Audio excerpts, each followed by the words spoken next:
The gunshot cracked through the Montana morning like lightning splitting oak. Thomas Stone, 87 years old, with a spine still straight as a surveyor's rod, burst from his ranch house door. The smell of cordite hung in the cold November air.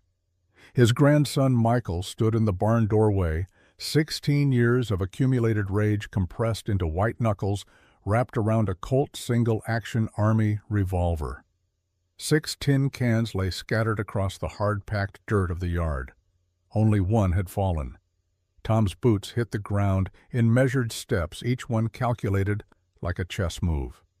He'd learned long ago that sudden movements around armed boys led to tragedy, the kind of tragedy that followed a man through decades that woke him sweating in the dark hours before dawn. "Boy," he said, voice carrying the gravel of too many years and too many words left unspoken. "Put that down, now." Michael turned. His eyes held that peculiar brightness of youth convinced it had discovered truths the old had forgotten. "You don't understand, Grandpa. Nobody respects weakness anymore. Not at school, not anywhere. You have to show them you're not afraid." Tom kept walking, closing the distance. 20 feet. 15. 10. When he reached striking range, his hand moved with a speed that belied his age. The Colt vanished from Michael's grip and materialized in Tom's weathered palm like a magic trick performed by time itself.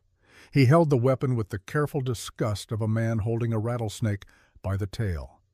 "This thing," Tom said, turning the revolver over in his hands, examining it like evidence at a trial, "doesn't make you strong. It makes you responsible. Responsible for every bullet that leaves the barrel. Responsible for every piece of lead that finds flesh. This is a Colt single-action Army, manufactured 1873, chambered in .45 long Colt, 6 rounds in the cylinder. No safety mechanism, no second chances. You pull this trigger, something dies. Maybe the thing you're aiming at. Maybe something you love. Maybe a piece of your own soul." Michael's jaw set in that stubborn way teenagers have when they're convinced the world has conspired to misunderstand them.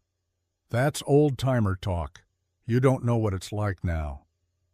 Tom studied his grandson's face and saw himself reflected there across the canyon of years, saw the same hollow hunger for meaning, the same desperate search for identity in a world that seemed designed to grind young men into dust. He saw the boy he'd been at 16, fatherless and furious, convinced that strength came from the barrel of a gun. "You're right," Tom said quietly. "I don't know your world, but I know this weapon, know what it does to a man's heart when he uses it, know what it costs." He handed the Colt back handle first, an offering and a challenge. "Come inside. I'll tell you a story about what this thing really does, about what it cost me, about what it gave me, and then you can decide if you still want to carry it." Inside the ranch house, warmth from the wood stove pushed back against the Montana cold. Tom led Michael through the living room, past photographs, spanning generations, into a small room he kept locked except for moments of absolute necessity. The air here smelled different. Old wood and gun oil and something else, something like memory, made tangible. A trunk sat beneath the window, its wood scarred and darkened by time, reinforced with iron bands that had oxidized to the color of dried blood. Tom knelt his knees, protesting with audible pops. He lifted the lid with both hands, revealing contents wrapped in oilcloth and faded cotton. The Winchester Model 1873 lay in the center, its lever-action mechanism still gleaming despite rust spots that marked the barrel like age spots on skin. Beside it, a photograph browned to the color of weak tea showed a man standing rigid next to an Apache woman. Her hand rested on a young boy's shoulder. All three looked at the camera with expressions that dared it to look away. "That's you." Michael picked up the photograph with the careful reverence usually reserved for religious relics. 40 years old when that was taken? Summer of 1880. Same age your father is now, if you can believe it. Tom settled into the room's only chair, a ladder back that had traveled with him from Arizona Territory all those decades ago. "The woman is your great-grandmother Iceland, Apache, Chiricahua band originally. The boy is your grandfather Kai, though he died in the Great War before you were born." This photograph was taken 2 years after the story I'm about to tell you. 2 years after the summer that changed everything I thought I knew about being a man. Michael studied the faces captured in silver nitrate and time. You look different. Harder. I was harder. Had to be to survive what came before. Tom reached into the trunk and pulled out a turquoise stone the size of a silver dollar, wrapped in ribbon so faded its original color had become a matter of speculation. This belonged to her. She wore it the night she came to my door in Arizona territory and made me an offer that seemed impossible. An offer that forced me to choose between the man I'd been and the man I might become. He closed his eyes. Outside, the Montana wind picked up rattling window panes that had witnessed this ritual before. Tom let himself fall backward through the years, through the accumulated weight of decades, until he landed in the summer of 1878, when the world was younger and considerably less forgiving. Arizona Territory, June 1878. The cabin crouched against red cliffs like a man trying to disappear into stone. Thomas Stone had selected this location with the methodical precision he'd once applied to tracking outlaws across 3 territories. 3 days' hard ride from Tucson. 2 weeks from anywhere that could properly call itself a town. The land cost him nothing because nobody else wanted it. Hardscrabble desert, where water came grudgingly, and crops grew only through sheer force of human stubbornness. Every morning Tom woke with the sun and worked until his muscles screamed for mercy. He'd built the cabin himself, cutting ponderosa pine from the high country and dragging it down piece by piece. Raised the walls square and true. Fitted the roof with tin sheets he'd bought with the last of his bounty money. Dug a well 40 feet deep before hitting water that tasted of minerals and ancient stone. Built corrals and fences and a small barn that leaned slightly to the east but kept the weather out. The work was brutal and endless and exactly what he needed. Physical exhaustion was the only thing that let him sleep without dreaming of the 37 men whose lives he'd ended. 37.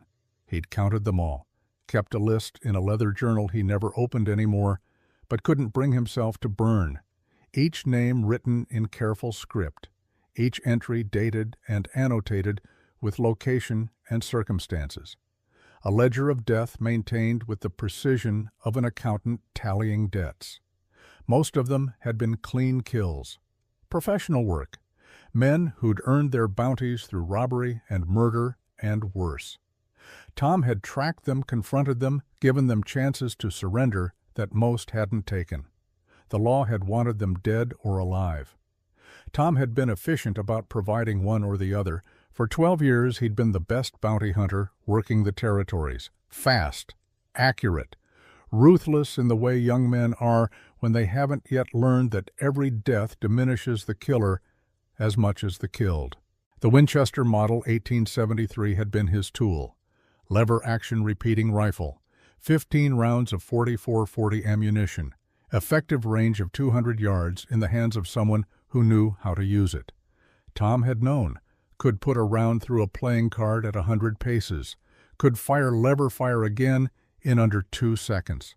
The rifle had made him efficient, had made him wealthy by frontier standards, had made him something less than human in ways he hadn't understood until Tombstone. 5 years ago, October 1872. A saloon shootout that started over cards and ended with bodies in the street. Tom had been tracking Jesse Crane, wanted for bank robbery and murder in 3 states. $2,000 bounty, dead or alive. When Crane and his gang shot their way out of the saloon, Tom had been waiting in the darkness across the street. Winchester loaded and ready. He'd dropped Crane with a single shot. Professional work, clean through the heart. The outlaw was dead before he hit the ground, but in the chaos and gun smoke and darkness, a shadow had moved wrong. Too small, too quick. Running toward the dying man instead of away from the gunfire. Tom's finger had pulled the trigger before his brain could countermand the order his body had learned through 12 years of survival instinct. Billy Crane was 12 years old. He'd run from the saloon to save his father's arms outstretched like love could stop bullets. The 44-40 round took him in the chest, high and center, precisely where Tom had aimed at the shadow he'd perceived as threat. The boy had gone down hard. Tom remembered the sound, remembered how it differed from the sound of grown men falling. Something lighter, more fragile, more wrong.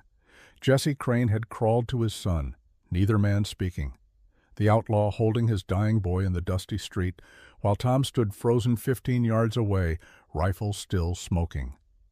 Billy's last words hadn't been about pain, hadn't been prayers or pleas. He'd looked at his father with eyes already glazing and whispered, "Pa, I tried to save you." Then he'd died, just stopped breathing, stopped being.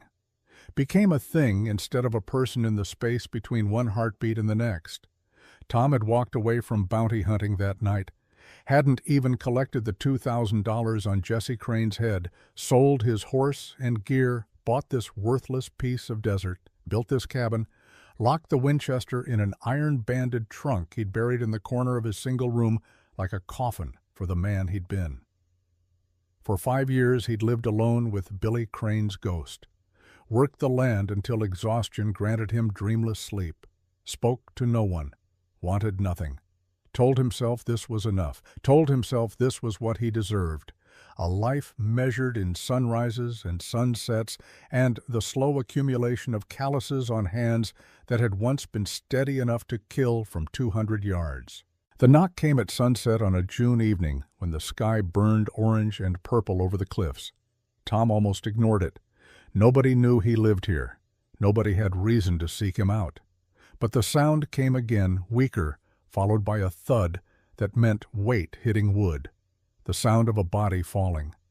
He opened the door to find an Apache woman collapsed across his threshold.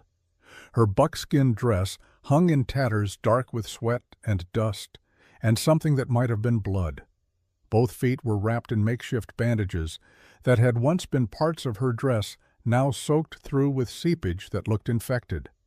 Her long black hair had come loose from its bindings and spread across his doorstep like spilled ink. She looked up at him with eyes that held no plea for mercy, no appeal to charity. Only the hard calculation of someone who'd already lost everything worth losing and was now making a final wager with the only currency she had left. Tom's first instinct was to close the door. He'd spent 5 years building walls between himself and the world, 5 years avoiding complications and connections and anything that might pull him back into the orbit of violence and consequence. But something in her eyes stopped him. Not weakness, not desperation. Something harder and more honest than either of those things. Something that looked like decision made and accepted. He carried her inside. She weighed almost nothing, all sinew and determination, compressed into a frame that felt like it might shatter if handled roughly. He laid her on his cot and brought water from the well, cold and mineral tasting. While she drank, he examined her feet by lamplight. Cactus spines had driven deep into the soles, dozens of them, some already festering with the kind of infection that led to fever and delirium and death if left untreated. Tom heated his knife blade in the fire until it glowed red, then let it cool to black. He'd need to cut deep to get the spines out. "This will hurt," he said. Not a question. A statement of fact. She nodded once, didn't speak, didn't flinch when he began cutting. Tom worked with the careful precision he'd learned from army surgeons during the war, made small incisions, extracted each spine with tweezers he sterilized in flame between removals, washed each wound with whiskey that had to burn like liquid fire. She made no sound beyond controlled breathing. When he finished wrapping her feet in clean cotton torn from his only spare shirt, she finally spoke. "Comancheros took my son." Her English carried the precise diction of missionary schools, each word carefully shaped, but beneath it ran something older and harder, something that spoke of languages that predated English by thousands of years. 7 riders, heading toward Skull Mesa. They have been gone 3 days now. Tom sat back on his heels, studied her face in the lamplight. She was perhaps 30, perhaps 40. Hard to tell with Apache women who aged differently than white women, their skin toughened by sun and wind, and lives lived mostly outdoors. A turquoise stone hung from a leather cord around her neck, the only ornament she wore. "I'm sorry," he said, and meant it, "but I can't help you." "I have nothing to pay you." She said it like a statement of fact rather than an apology. No shame in her voice, no begging. "No gold, no horses, no land. The white man's law does not recognize Apache as citizens. We cannot own property, cannot testify in courts, cannot seek justice through your systems. But I can offer you myself." The words hit Tom like a fist to the solar plexus. He stood abruptly turned away, anger rising hot in his throat. "I don't buy and sell people." Not buy, not sell. She pushed herself upright despite what it must have cost her feet freshly cut and bandaged. "In my people's tradition, a widow may choose a warrior to stand beside her, to protect what remains of her family. If you save my son, I will stand beside you as wife for 1 year. After that year, I am free to leave if I choose. You are free to send me away if you choose. But for 1 year, we make this bargain, equal to equal, not master and slave, not buyer and bought, partnership." Tom turned back to face her. "I'm not a warrior. I'm a killer who retired because his hands shake too badly to aim straight anymore. Find someone else." "There is no one else." She met his eyes without wavering. "The cavalry does not protect Apache. They hunt us, round us up like animals for the reservations. The law does not recognize us as human beings with rights. We cannot seek help from sheriffs or marshals, cannot hire lawyers, cannot expect justice. I come to you because I see what you are. A man carrying guilt like stones in a sack, a man who understands debt and payment and the weight of unpaid accounts." Tom wanted to argue, wanted to explain that understanding debt and being capable of repaying it were vastly different things. But the words stuck in his throat because she was absolutely correct. He did understand, carried Billy Crane's death like a stone he could never put down, never throw away, never escape. And looking at this woman, at the fierce dignity in her bearing, despite exhaustion and injury and desperation, he saw something that terrified him more than any gunfight ever had. He saw a chance at redemption, maybe the only one he'd ever get. "What's your name?" he asked quietly. "Islin." The name sounded like wind through canyon stones, like water over rocks, like something that belonged to the land itself. "My son is Kai. He is 7 years old. He believes his father will return from the dead to save him because I told him stories to give him hope through the nights. But his father is 2 years in the ground, taken by the white man's sickness, the consumption. There is only me, and now perhaps there is you." Tom walked to the window and looked out at the desert darkening toward the night. The sky had gone from purple to indigo to the deep blue-black that preceded true darkness. Stars were beginning to emerge hard and bright and indifferent. Somewhere out there, perhaps 30 or 40 miles distant, a 7-year-old boy sat, terrified, in a Comanchero camp, waiting for rescue that wouldn't come unless Tom picked up the Winchester he'd sworn never to touch again. The thought of it made his hands shake worse, made his chest tight, with the kind of fear that came from knowing exactly what he was capable of, exactly what the rifle could do in his hands, exactly what it would cost him to become that man again, even temporarily. But beneath the fear ran something else, something that felt almost like purpose, the first real purpose he'd felt in 5 years of voluntary exile. He turned back to Islin. "I can't promise success. Can't promise I won't get us both killed. My aim isn't what it was 5 years ago. My nerves are shot. I wake up shaking most mornings. And if we find your son, there's no guarantee we'll get him out alive. Comancheros don't give up their prizes easily. They'll fight. People will die.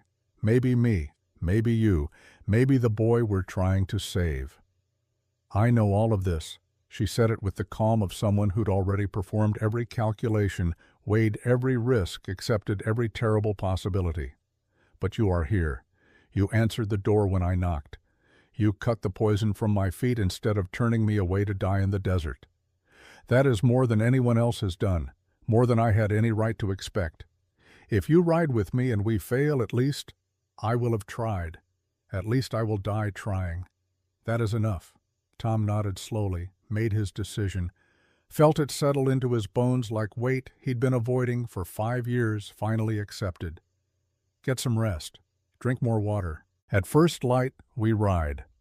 That night sleep refused to come.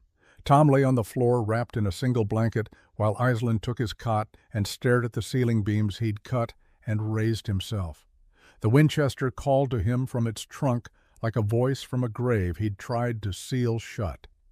He resisted until midnight, then gave up and retrieved it. The trunk's lock had rusted slightly. Took him 3 tries to get the key to turn.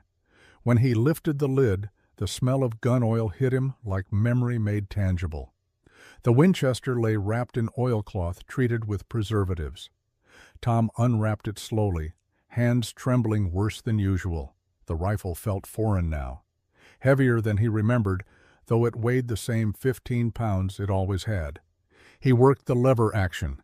The mechanism moved smoothly, well-oiled despite 5 years of storage. The weapon hadn't forgotten its purpose, even if the man holding it had tried to.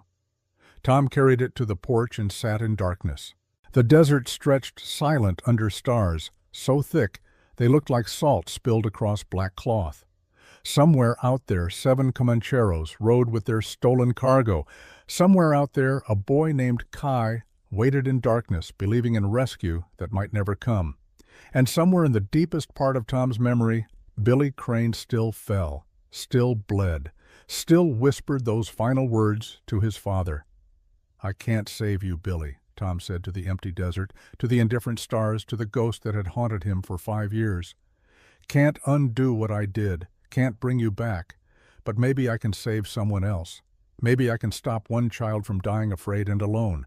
Maybe that's enough. Maybe that's all redemption ever is, not erasing the past, just doing better with whatever future you have left."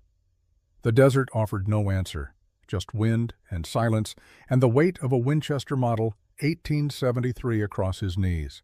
Tom sat there until dawn touched the eastern sky with fingers of gold and red, then stood and went inside to wake Iselin. The hunt was about to begin.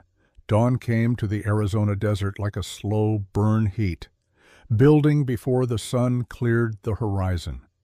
Tom Stone moved through his cabin with the methodical efficiency of a man preparing for war.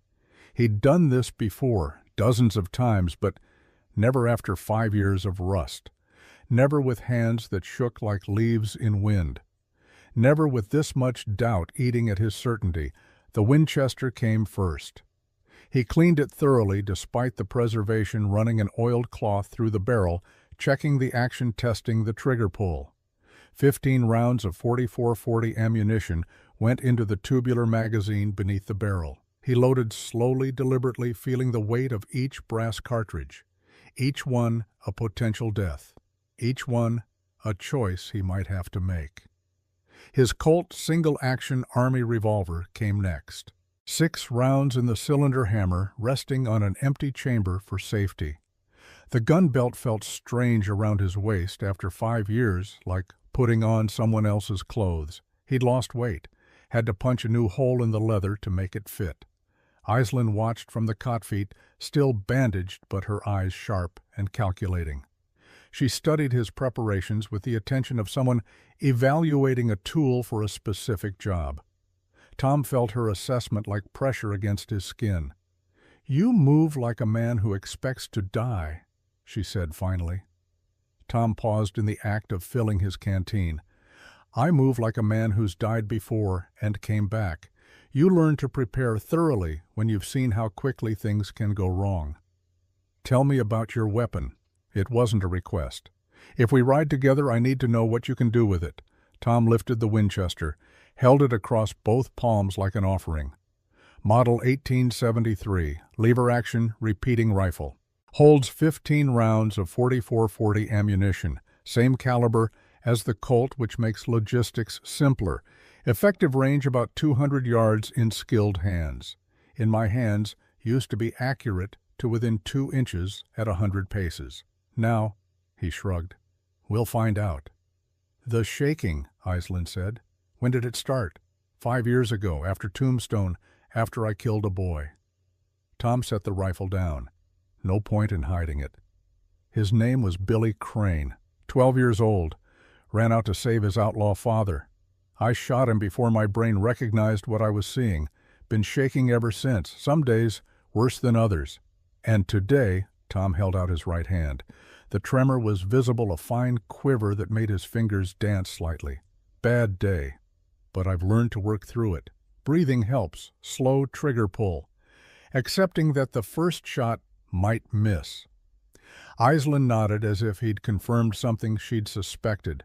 In my people's tradition, a warrior who cannot be perfect must be adaptable. You will miss, so you must shoot more. Carry more ammunition than you think you need. Already planning on it, Tom gestured to the supplies accumulating on his table. 120 rounds for the Winchester, 60 for the Colt, probably too much, probably not enough. He continued preparations while she watched.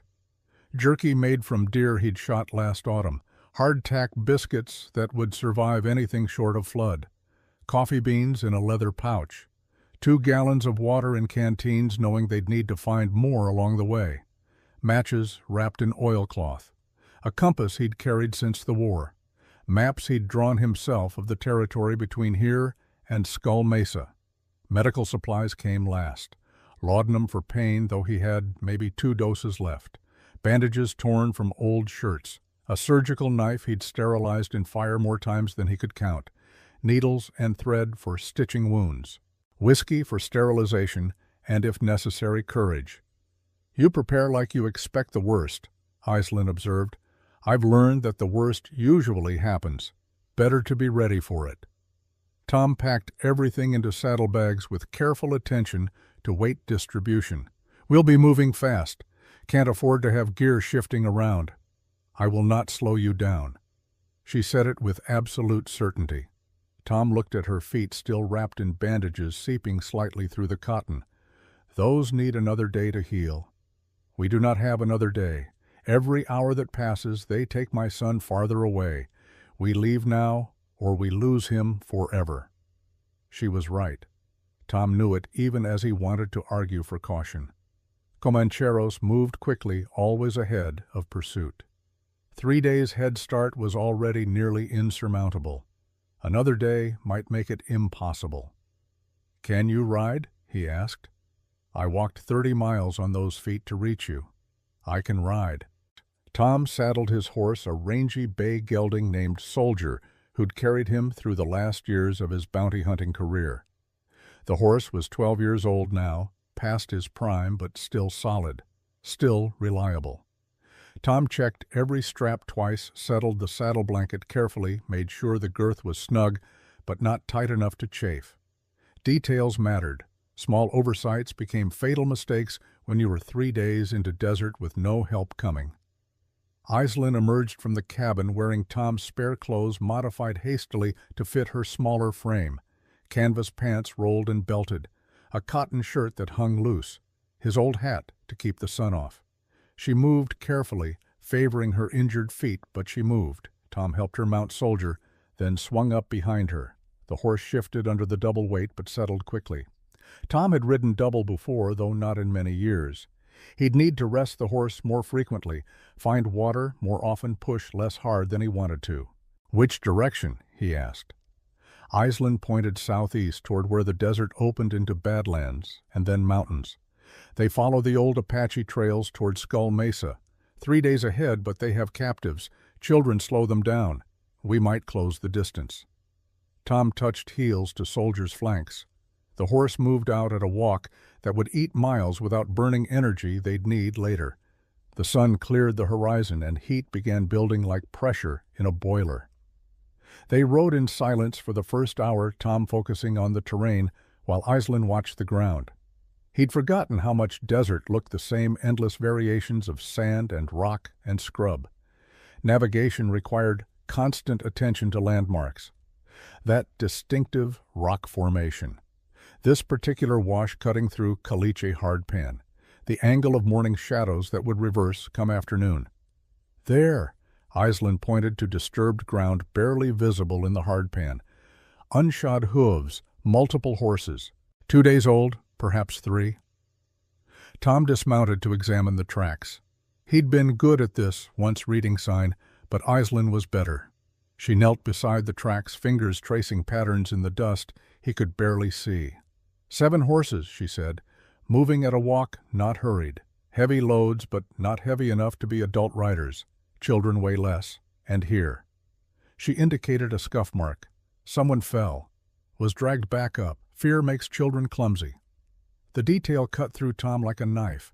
A child falling, being dragged back onto a horse by rough hands, terrified and alone and believing no rescue was coming.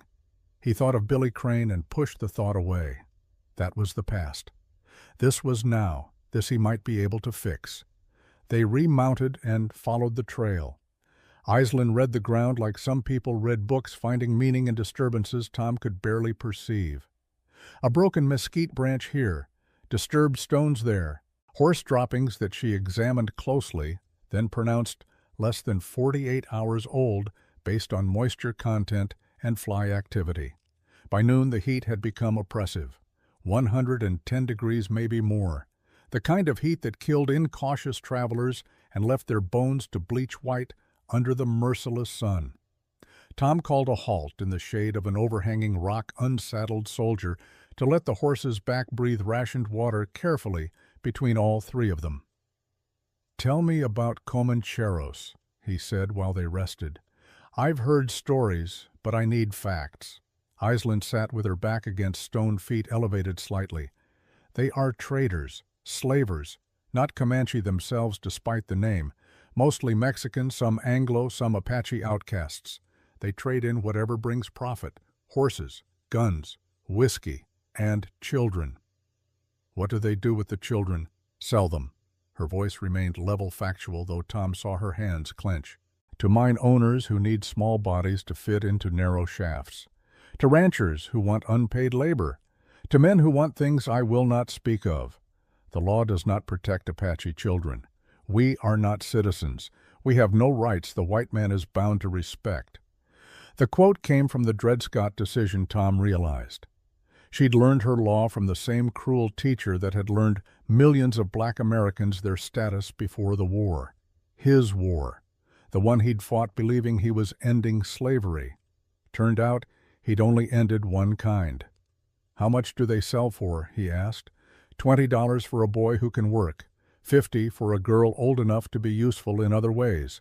More if they are healthy and strong and young enough to be trained into obedience. She said it without emotion, like reading figures from a ledger.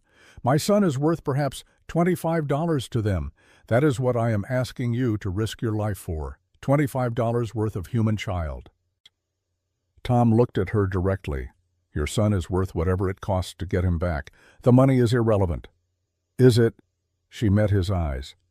"You are risking your life for a woman you met yesterday and a child you have never seen. For what? To pay a debt to a ghost. To ease guilt that will never ease. I offer you partnership, but you offer me charity.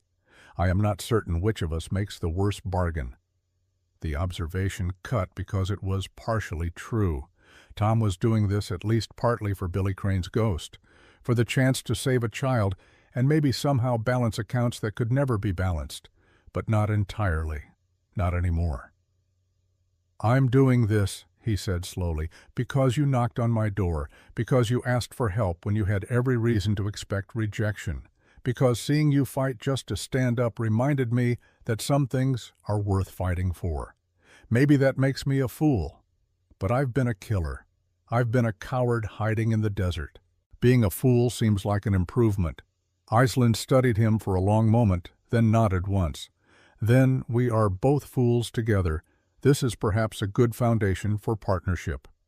They rode on through the afternoon. The landscape changed gradually. Desert, giving way to badlands, eroded arroyos, cutting through layered stone like wounds in the earth. The trail became easier to follow here, horses leaving clear tracks in sandy washes. But it also became more dangerous.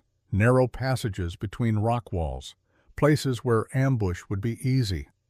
Tom's hand never strayed far from the Winchester. As the sun began its descent toward the western horizon, painting the rocks in shades of red and gold, Iceland stiffened behind him. "Stop," she said quietly.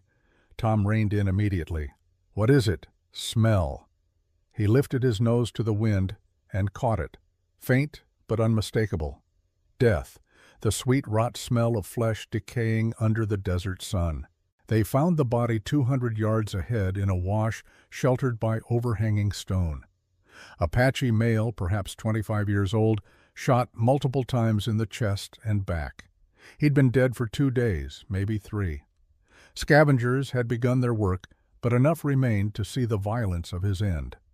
Iceland dismounted, ignoring the pain in her feet, and knelt beside the body. She touched the man's face with surprising tenderness, then began singing softly in Apache. The words meant nothing to Tom, but the tone carried grief and respect and farewell. When she finished, she looked up. "This is Nantan, my husband's cousin. He must have tracked the Comancheros after they took the children, tried to rescue them alone." "I'm sorry." Tom dismounted and began gathering stones for a cairn. The ground was too hard for proper burial, but they could at least cover him, keep the scavengers off. "He was brave," Iceland said, helping gather stones despite her injuries. "Also foolish." 7 armed men against 1 warrior with only a rifle and courage. The mathematics were not in his favor. They built the cairn in silence, stacking stones carefully, making it high enough that the coyotes couldn't easily scatter it. When they finished, Iceland placed a small turquoise stone on top, then sang another brief song. "What are the words?" Tom asked. "A prayer for the journey, asking the mountain spirits to guide him, asking that his death have meaning." She looked at the cairn expression, unreadable. "He died trying to save my son. That is meaning enough, I think." They made camp as darkness fell, choosing a defensible position in a box canyon with only 1 entrance. No fire. Too risky with Comancheros potentially nearby. They ate jerky and hardtack and drank water that tasted of metal and minerals. Tom took first watch while Iceland slept Winchester across his knees, eyes scanning the darkness for movement that never came. At midnight, they switched. Tom lay down, but sleep wouldn't come. His mind churned through scenarios, calculating odds, planning tactics. 7 armed men, probably experienced fighters, certainly ruthless. Against himself, rusty and shaking, and a wounded Apache woman. The mathematics, as Iceland had said, were not favorable, but he'd faced worse odds before, had won when he shouldn't have, had survived when survival seemed impossible. Maybe he'd get lucky again. Maybe skill and determination could overcome superior numbers. Maybe. "You are thinking too much." Iceland's voice came from the darkness. "I can hear your thoughts from here. Trying to figure out how to do this without getting us killed. There is no way to do this without risk. We accept the risk or we abandon the attempt. You have already chosen. Now you must stop questioning and simply act when the moment comes." Is that Apache wisdom? That is the wisdom of a woman who has buried a husband, a father, 2 brothers, and a sister. Who has learned that thinking about death does not prevent it, only action prevents it, and even then, not always. Tom sat up, abandoning the pretense of sleep. "Tell me about your husband." "Why, because I'm about to risk my life for his son. Seems like I should know something about the man who came before me." Silence stretched long enough that Tom thought she wouldn't answer.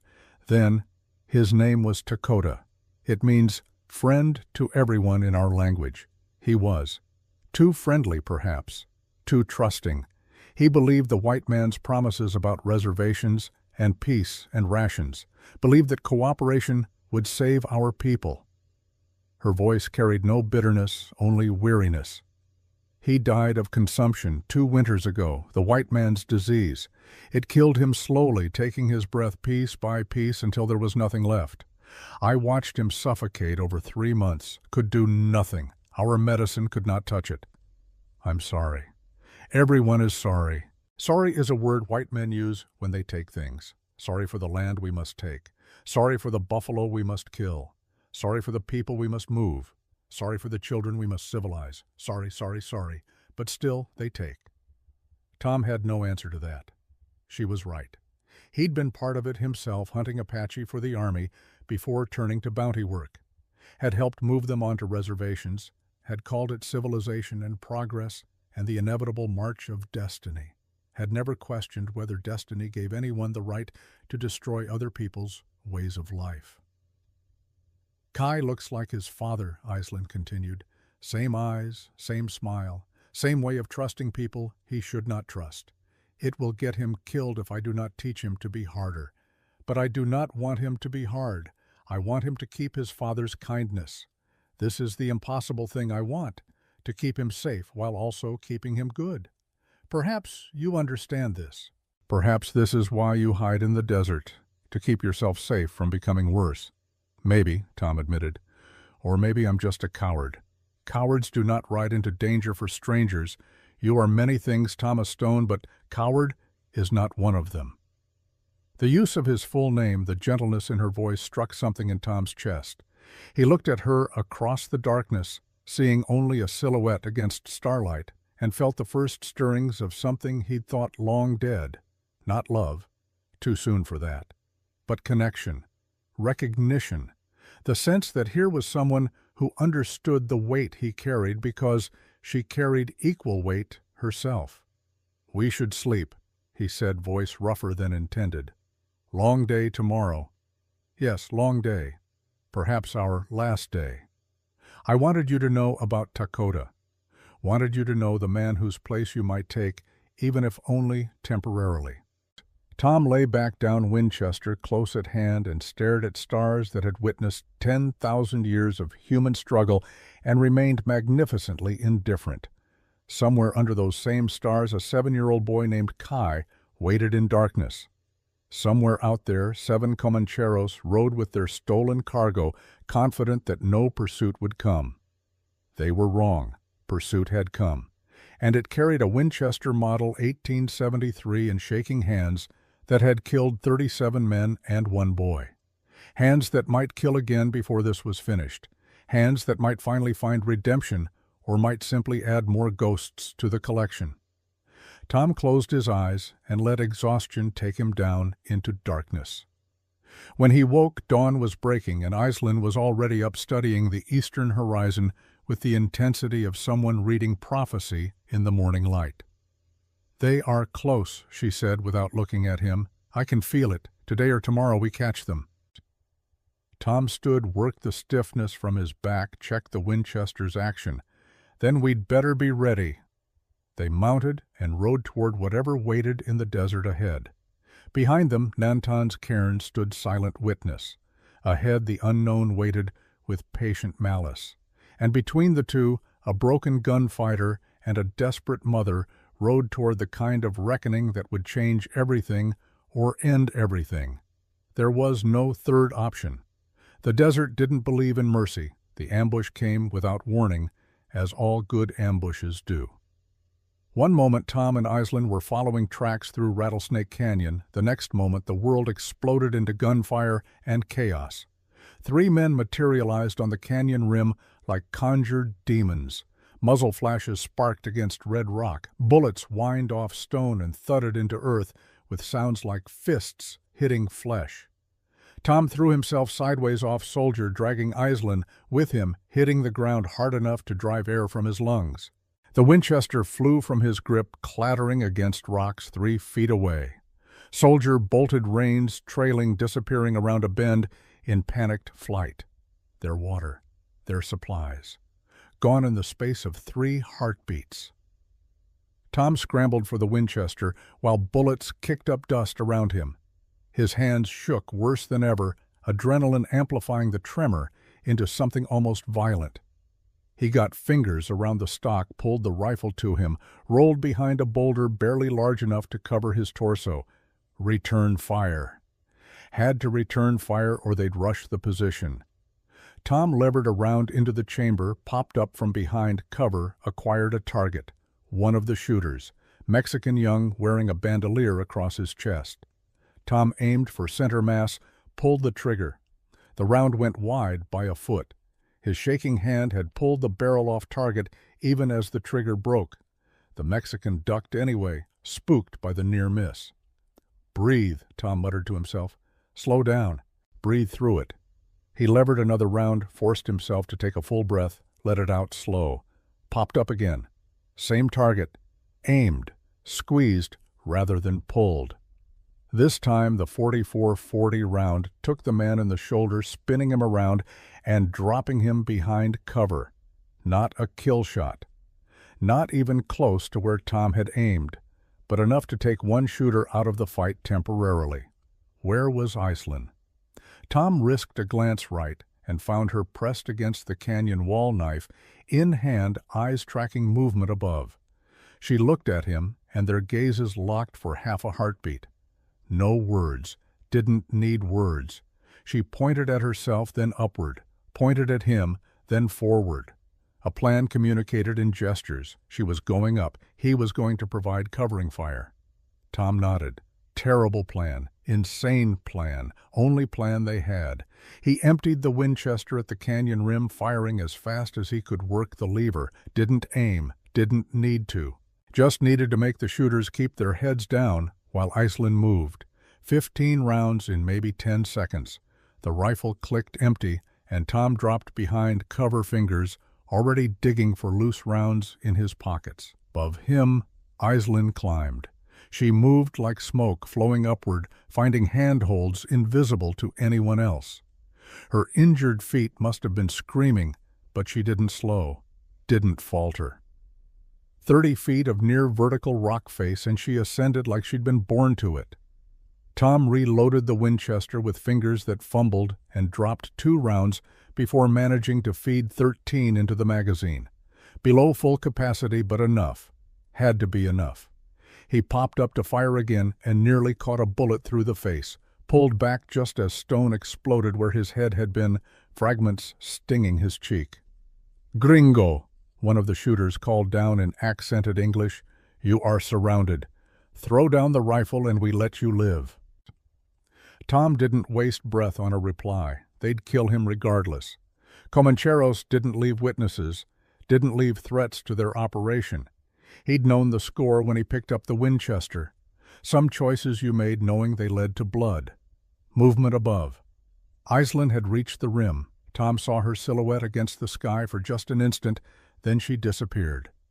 Silence stretched for 3 seconds, 4, 5, then screaming. A man's voice, high and terrified, cut off abruptly, the sound of bodies struggling. Another scream, different voice, ending in a wet gurgle, then silence again. Tom waited. Winchester aimed at the rim finger on the trigger, every muscle tense. If Iselin had failed, if they'd killed her, the next face over that rim would be his target. His last target, perhaps. Iselin's face appeared. Blood spattered her cheek. She gave him a sharp nod. Tom lowered the rifle. His hands were shaking so badly now he could barely hold it. Adrenaline crash hitting hard. He made himself breathe slowly, forced his muscles to unclench. Looked at the Winchester in his hands and saw Billy Crane's blood on it, despite knowing the rifle was clean. "Are you injured?" Iselin called down. "No, you—" "No, but we have problems." Tom climbed up the goat trail.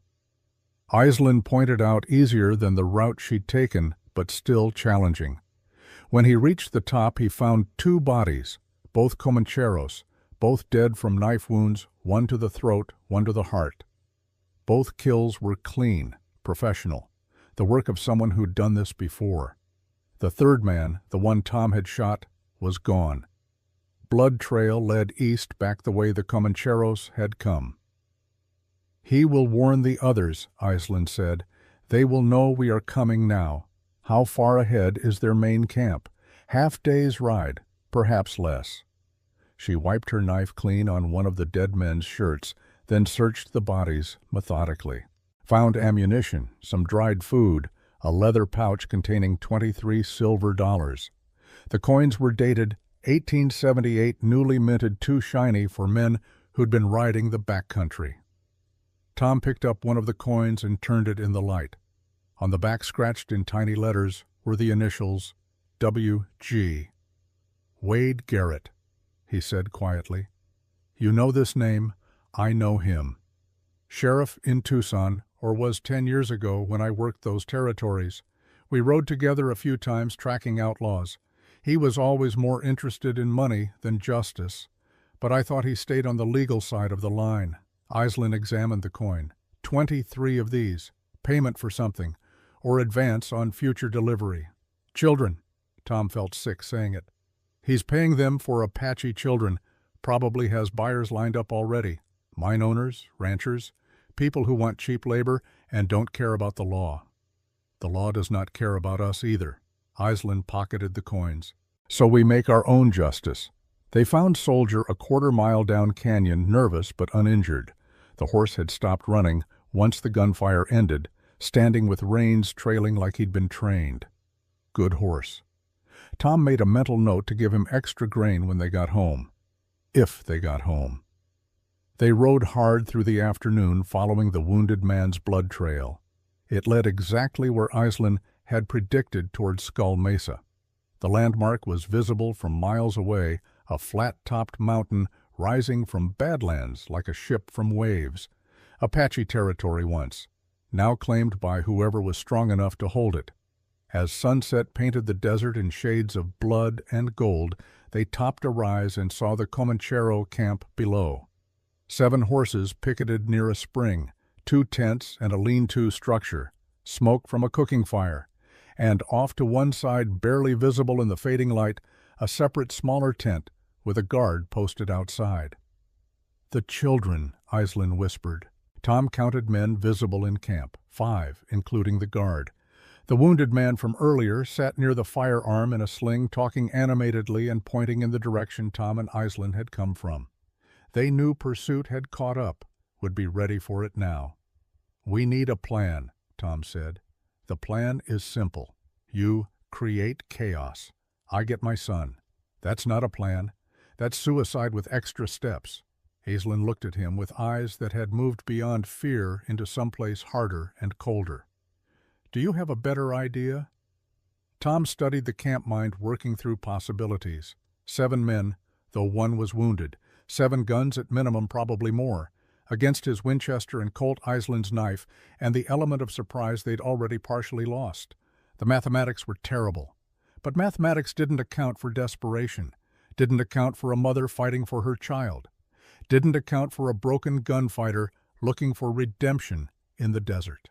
"We wait for night," he said finally. "Full dark when they're tired and their eyes are adjusted to firelight. I approach from the east, make noise, draw them out. You come from the west, hit the guard, get the children out. There's a ravine on the north side. Get them there. I'll meet you. And if you do not meet us, then you run. Don't wait for me. Don't come back for me. Just get your son to safety. This is not partnership. This is you dying so I can live." Tom met her eyes. "This is me making sure at least one of us completes the mission. Your son needs you, doesn't need me. I'm expendable, you're not." Aislinn grabbed his arm fingers, digging in hard enough to bruise. "Listen to me, Thomas Stone. I did not ask you to die for my son. I asked you to help me save him. There is a difference. We both get out, or we both die trying. That is partnership." The fierceness in her voice, the absolute refusal to accept his sacrifice, struck something deep in Tom's chest.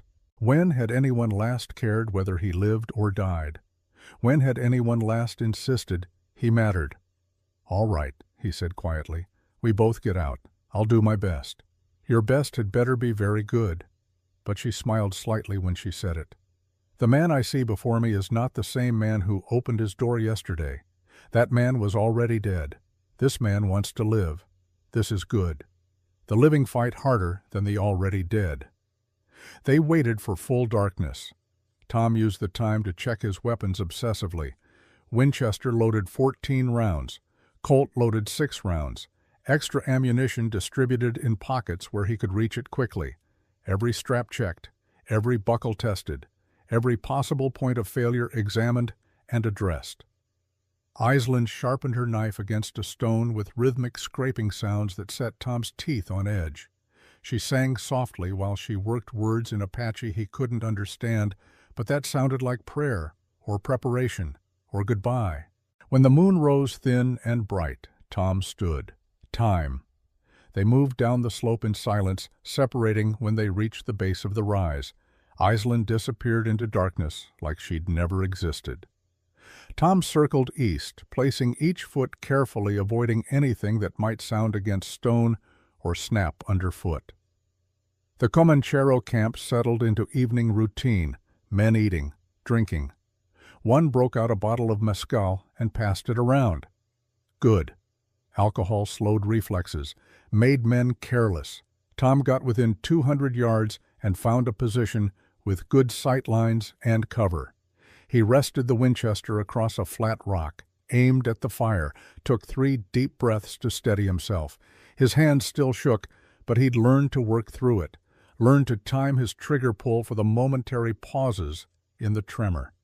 "Forgive me," he whispered to no one in particular. Then he fired.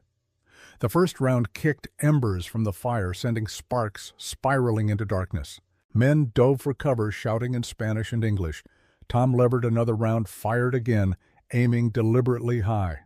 Wanted chaos, not kills, not yet. The camp erupted. Men grabbed rifles, returned fire blindly toward his muzzle flash. Tom ducked as bullets whined overhead, waited 3 seconds, popped up in a different position, fired twice more, moved again. He made himself sound like multiple shooters firing from different angles, creating the impression of a larger force. The Comancheros fell for it, spreading out to meet a threat that didn't exist. The guard at the children's tent abandoned his post, running to join the fight. That was Aislinn's cue.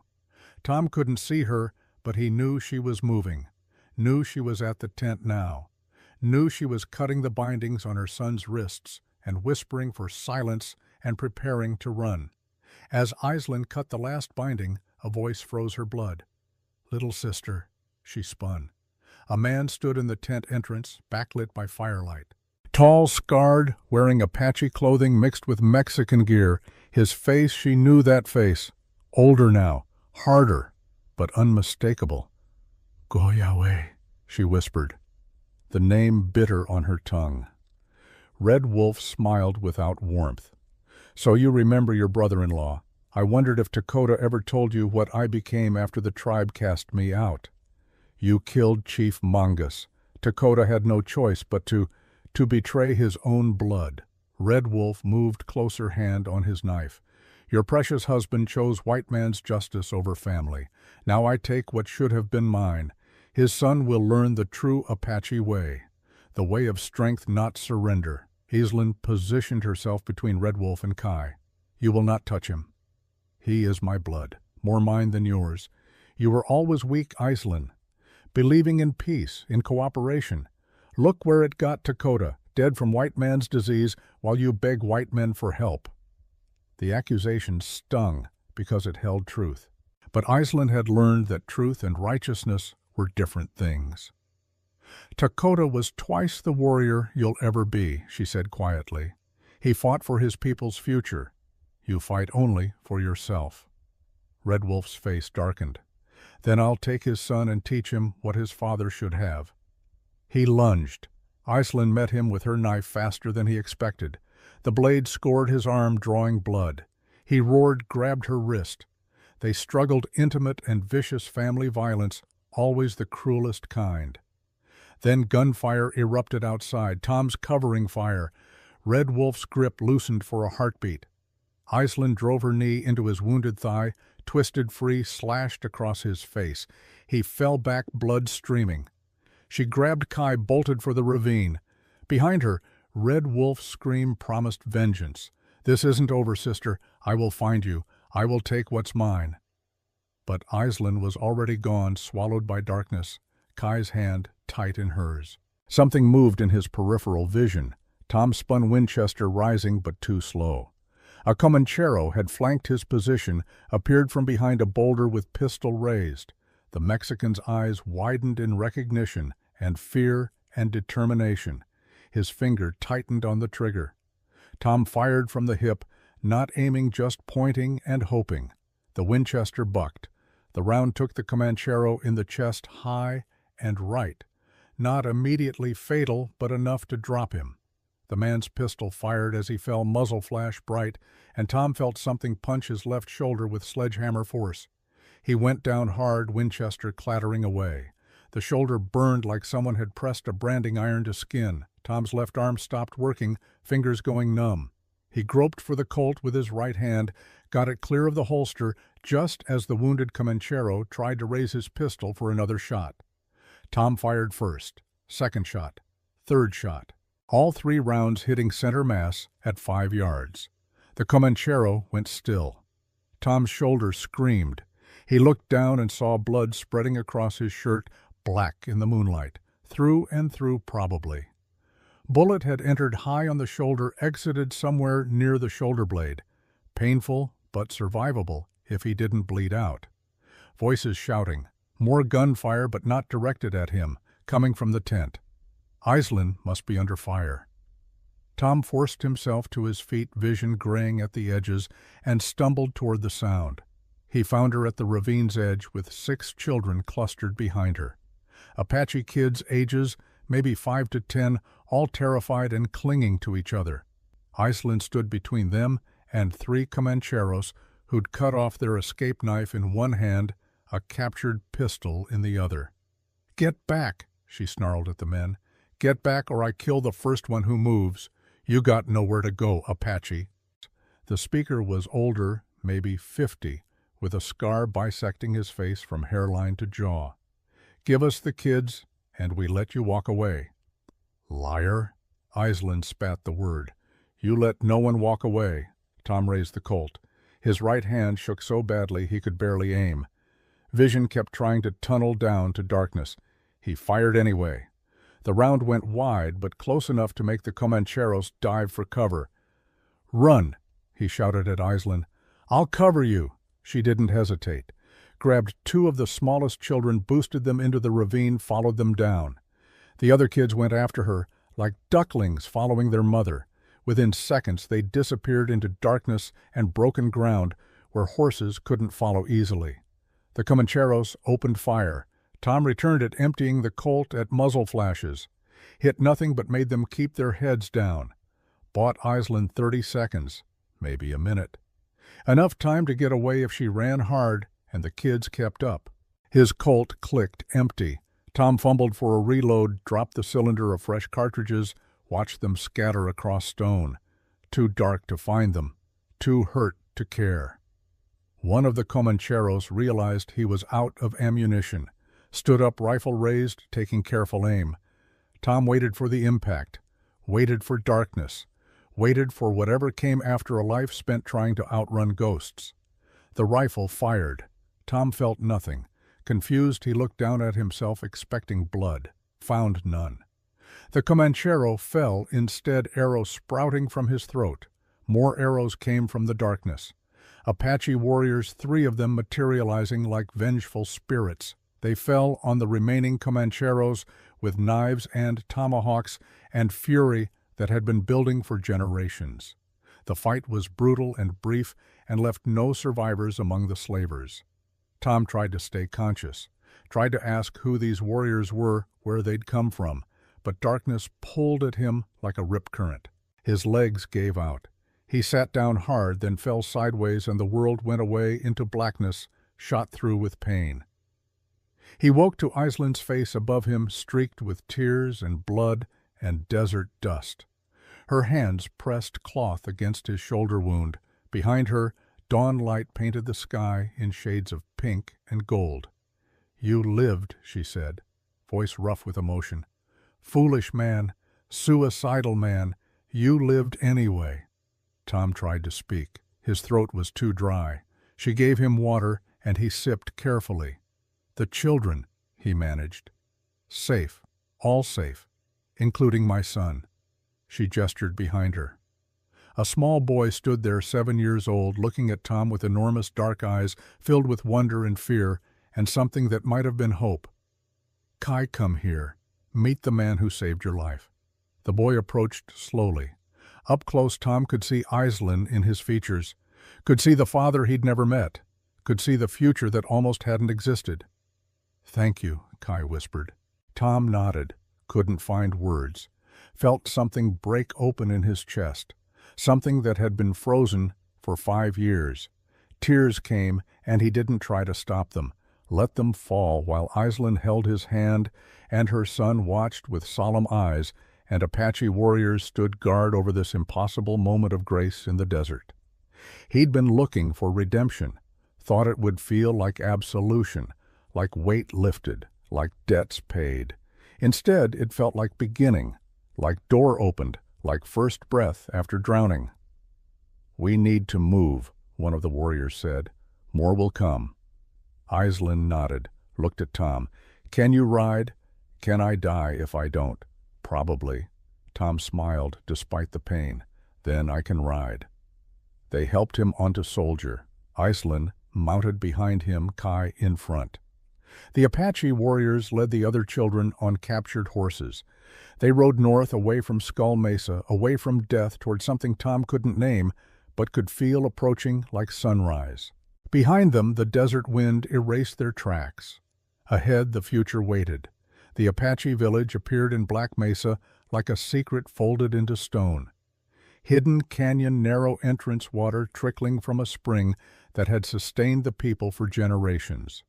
Tom counted 30 souls, mostly women and elderly children too young to fight warriors, too old to run. Survivors of a world being systematically erased. They carried him to a wickiup at the canyon's center. His shoulder had stopped bleeding, but the pain had evolved into something alive, pulsing with each heartbeat. Infection was coming. He could feel it in the heat radiating from the wound, smell it in the sweetness underneath the copper scent of blood. An old woman waited inside the wickiup, ancient face mapped with wrinkles deep as arroyos, one eye clouded white with blindness. But the other eye was sharp as obsidian, taking Tom's measure with a glance that seemed to weigh his soul. "Nashota," Aislinn said, respect heavy in her voice. "This is Thomas Stone, the man who helped me recover my son." Nashota moved closer, examining Tom's wound with fingers that probed without gentleness. He hissed between his teeth but didn't pull away. The old woman grunted something in Apache, then began issuing orders. Women appeared with supplies, water heated over fire, cloths boiled clean, plants Tom didn't recognize crushed into paste. "She says you are lucky," Aislinn translated. "The bullet passed through without striking bone, but poison is already in the wound. She must cut it out." Tom nodded. He'd been shot before, knew the procedure, knew it would hurt worse than the original injury. Nashota produced a knife, heated the blade in fire until it glowed red, then let it cool to black. No whiskey for sterilization here, no laudanum for pain. Just skill handed down through generations, and the understanding that sometimes healing required additional damage. The old woman cut. Tom bit down on leather, someone thrust between his teeth, and tried not to scream. Failed. The sound that came from his throat was animal stripped of humanity, pure agony given voice. Nashota worked with the precision of a surgeon opening the wound wider, cleaning out fragments of cloth and dirt, driven in by the bullet's passage. When she finished cutting, she packed the wound with poultice that burned like liquid fire. Tom's vision whited out. When it cleared, he was lying down, Aislinn holding his hand, Kai watching from the corner with wide, frightened eyes. "The worst is done," Aislinn said softly. "Now you heal or you die. Nashota says the odds are equal." "Always wanted to be 50-50. Tom's voice came out hoarse. "Better than I usually get." Aislinn smiled, but worry shadowed her eyes. "She will sing the healing songs, 4 nights, 4 songs. If you survive until the 4th dawn, the poison will not take you." 4 nights. Tom closed his eyes and let darkness take him down. He woke to singing. Nashota's voice cracked with age, but carrying power that vibrated in his bones. The words were incomprehensible, but the meaning was clear. Petition to forces older than human language. request for intervention from mountain spirits who'd watched over Apache people since time immemorial. Fever came with the second night. Tom's temperature spiked, turning the world liquid and strange. He saw Billy Crane standing in the Wikiup's shadows, 12 years old and eternally dying. Saw Jesse Crane holding his son. Saw all 37 men he'd killed standing in judgment. "Not yet," he told them. "I'm not finished yet." Billy's ghost smiled sadly. "You're never finished, Mr. Stone. That's the trick. You just keep going until you can't." Profound for a dead kid. "I learned it from you, from watching you carry me around like baggage for 5 years. The ghost moved closer. "You know I forgive you, right? Forgave you before I died. It was an accident. You didn't mean to kill me." "Doesn't matter what I meant. Matters what I did." "Does it?" "You meant to help Iceland, meant to save Kai. You got shot doing it. If you die tonight, does your good intention matter, or just the result?" Tom had no answer. The ghost faded. Fever intensified. He thrashed against blankets, throwing off heat like a furnace. Iselin appeared, pressing cool cloths to his forehead, trickling water between his lips. Her face swam in and out of focus. "Stay," she commanded. "You do not have permission to die." "Didn't ask permission. You made a promise, 1-year partnership. You owe me 11 more months." Tom tried to laugh, coughed instead, pain lancing through his shoulder. "Technically, we never shook on it." "Apache agreements do not require handshakes. You rode with me, fought beside me, bled for my son. The bargain is sealed. Now honor it." The third night brought worse visions. Tom found himself back in Tombstone, reliving the shootout in excruciating detail. Every muzzle flash, every ricochet, every decision that led to Billy Crane's death. But this time, the scenario played out differently. This time, he saw the boy before firing. This time, he held his trigger finger.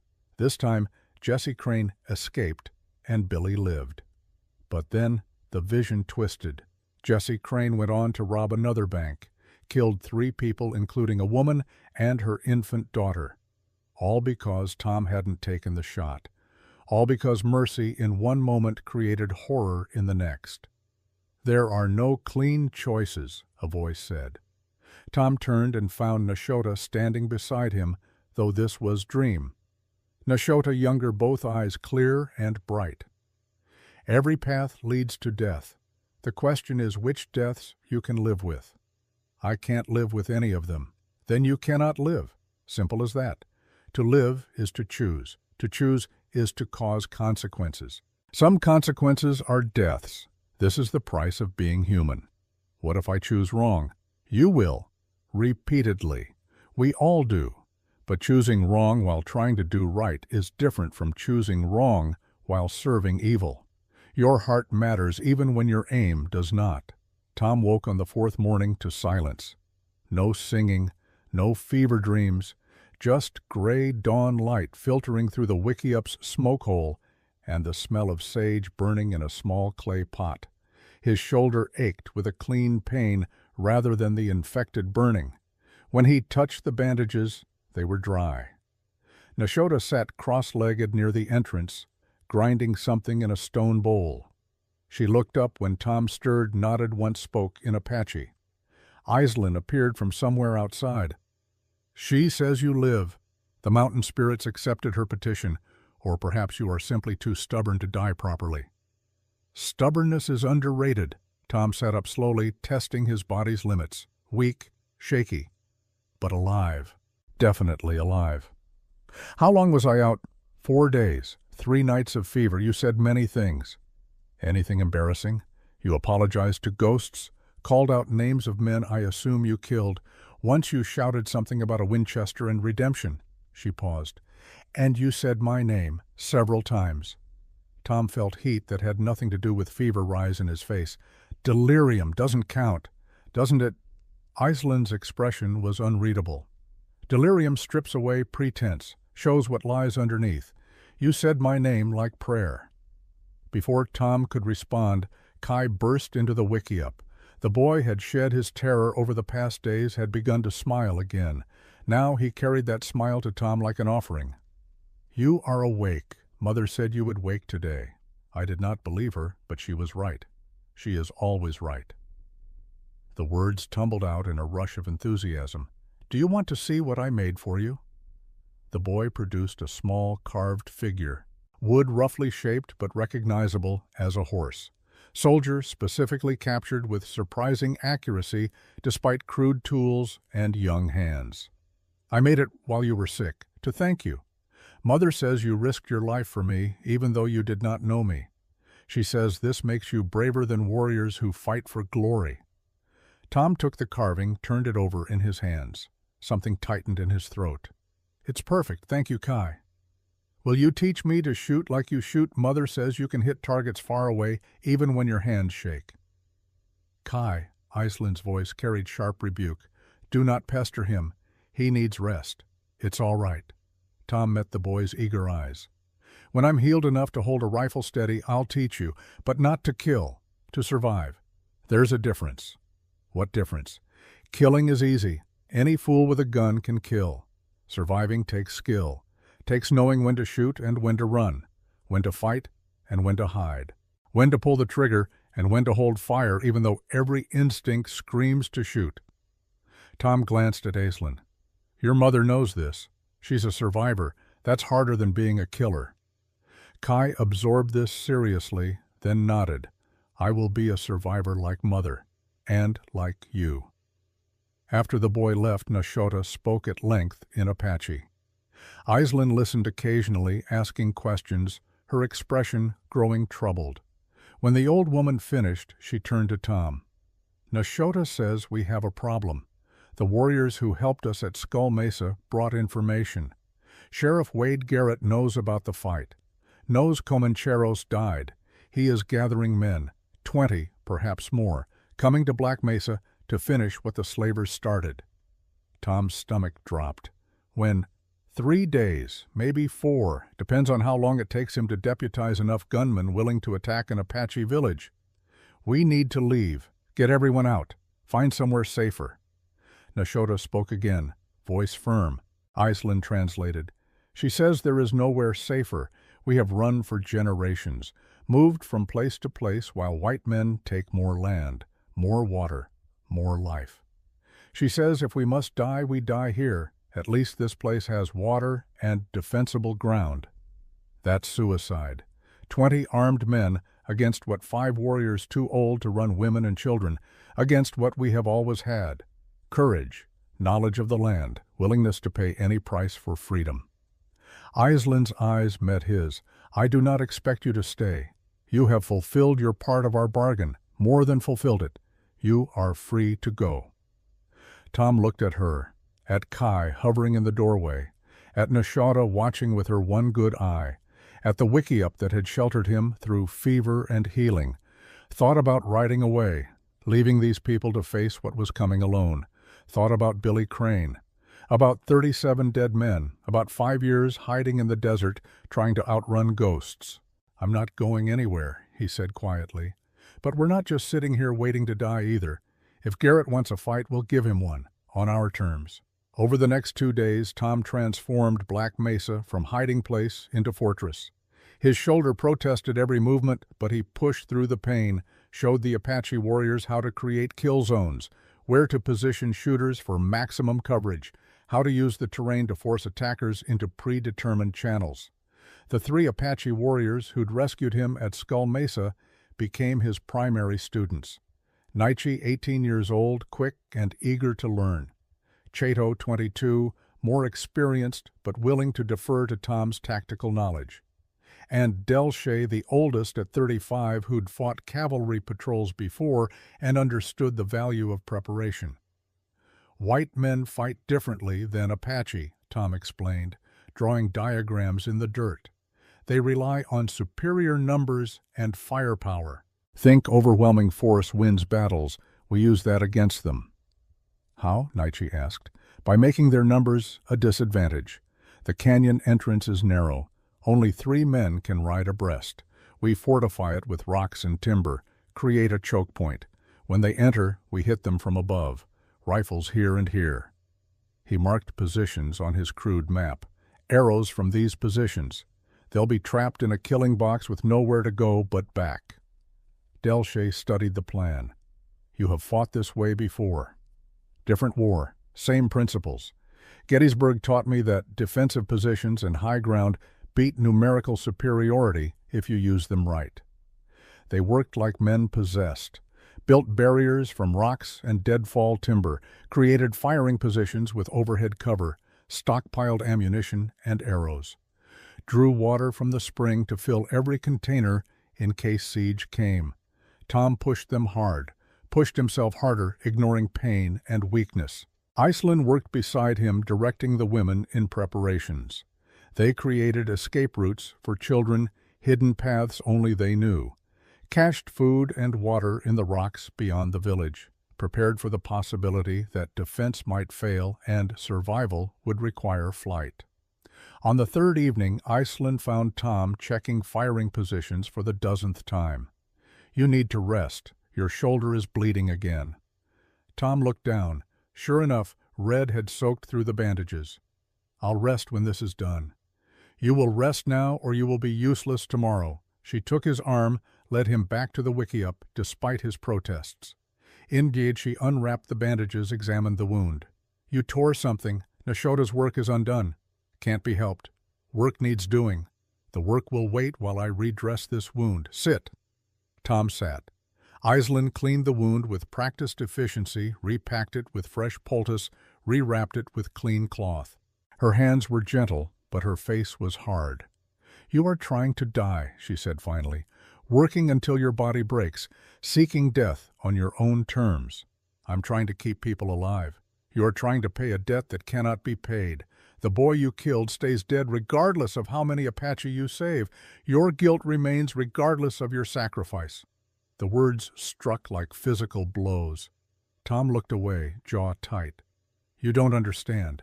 I understand grief. I understand guilt. I watched my husband die slowly over 3 months, coughing blood, suffocating by degrees. I could not save him, cannot bring him back, but I do not seek death to join him. I seek life to honor him. There is a difference. What if I don't deserve life?" Iceland grabbed his face, forced him to meet her eyes. "Deserve has nothing to do with it. You breathe, you wake each morning, you make choices. That is life. Whether you deserve it is a question for spirits and gods, not for broken men hiding in deserts." Tom held her gaze, saw strength there, saw grief acknowledged but not surrendered to, saw a woman who'd lost everything and still chose to keep fighting. "I don't know how to do that," he admitted. "Don't know how to let go. Then learn. I will teach you. But first you must survive tomorrow. Must help us survive tomorrow. Then we can discuss lessons in living." That night Tom couldn't sleep. He sat outside the wickiup watching stars wheel overhead Winchester across his knees. Tomorrow Garrett would come with 20 men and bloodlust. Tomorrow people would die. Maybe him, maybe Aislinn, maybe Kai, maybe all of them. He thought about prayer, but had no gods to pray to. Thought about running, but had nowhere to go. Thought about Billy Crane and realized, with surprise, that the ghost had been quiet since the fever broke. Maybe fever had burned it out. Maybe Nashota's songs had driven it away. Maybe he'd simply run out of room for ghosts while preparing for living enemies. Footsteps approached. Kai appeared out of darkness, small and solemn in the starlight. "Cannot sleep?" the boy asked. "Too much thinking. You afraid? Mother says being afraid is acceptable, as long as you do not let fear choose your actions. Your mother is a wise woman." Kai sat beside him, small body pressed against Tom's good side. "Will we die tomorrow?" Tom considered lying. Decided the boy deserved truth. "We might. Garrett has more men and more guns. But we have better ground and better reason to fight.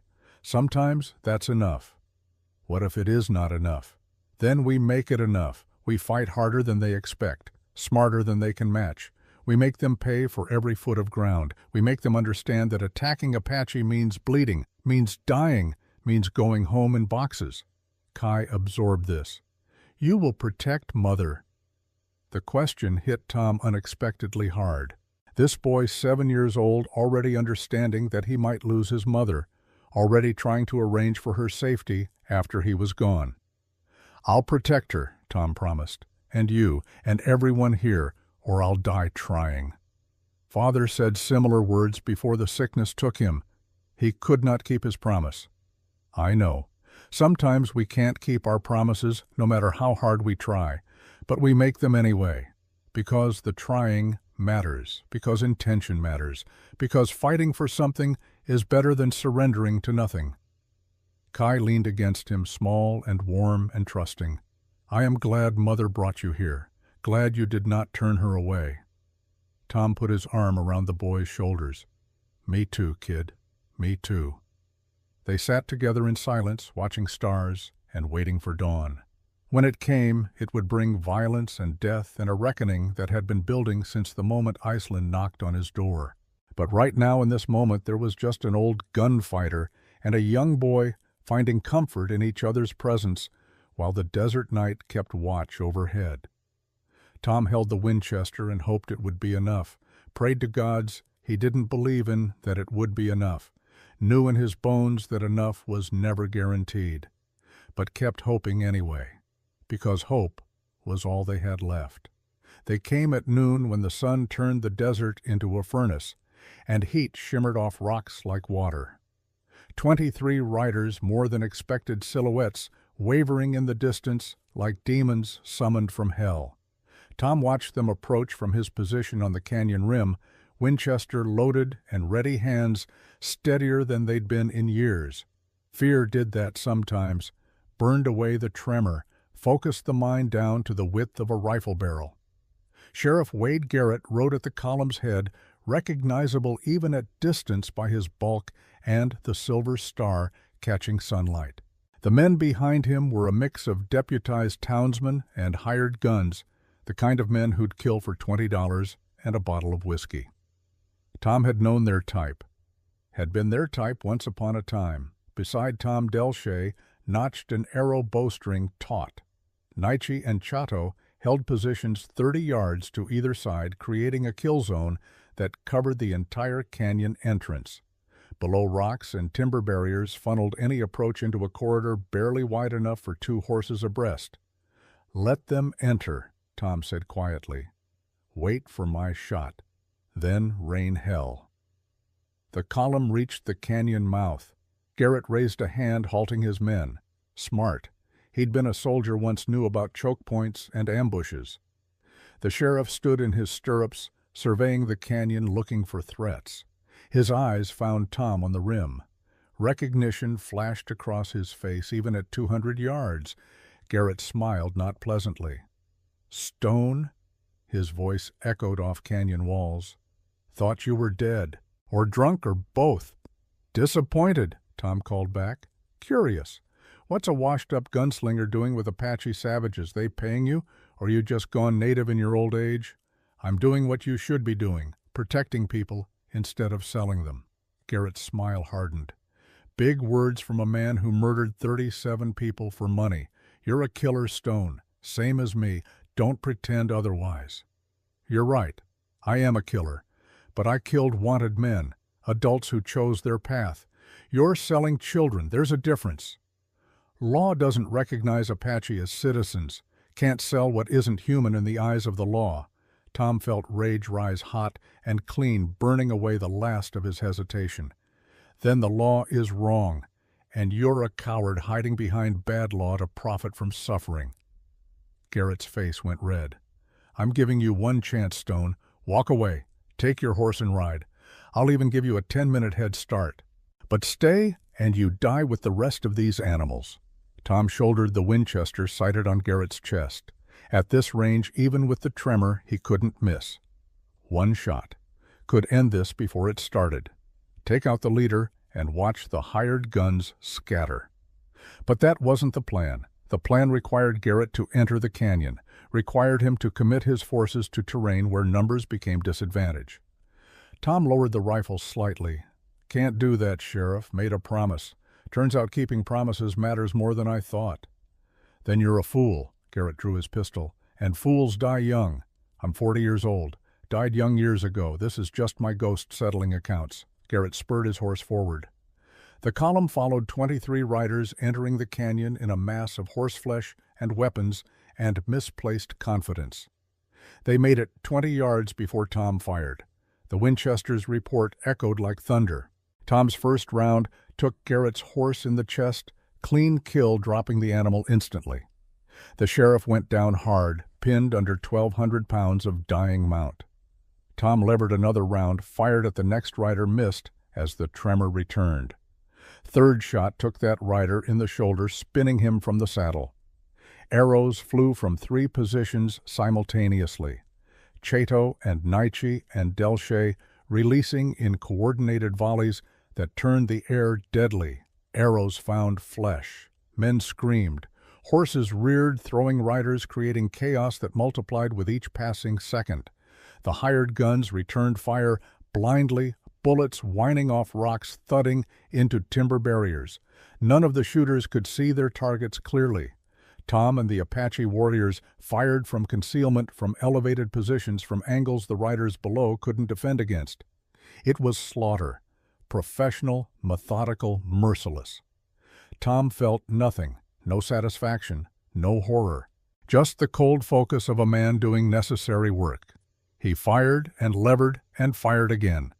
Each shot carefully placed, each trigger pull a choice made and accepted. 8 rounds, 9, 10.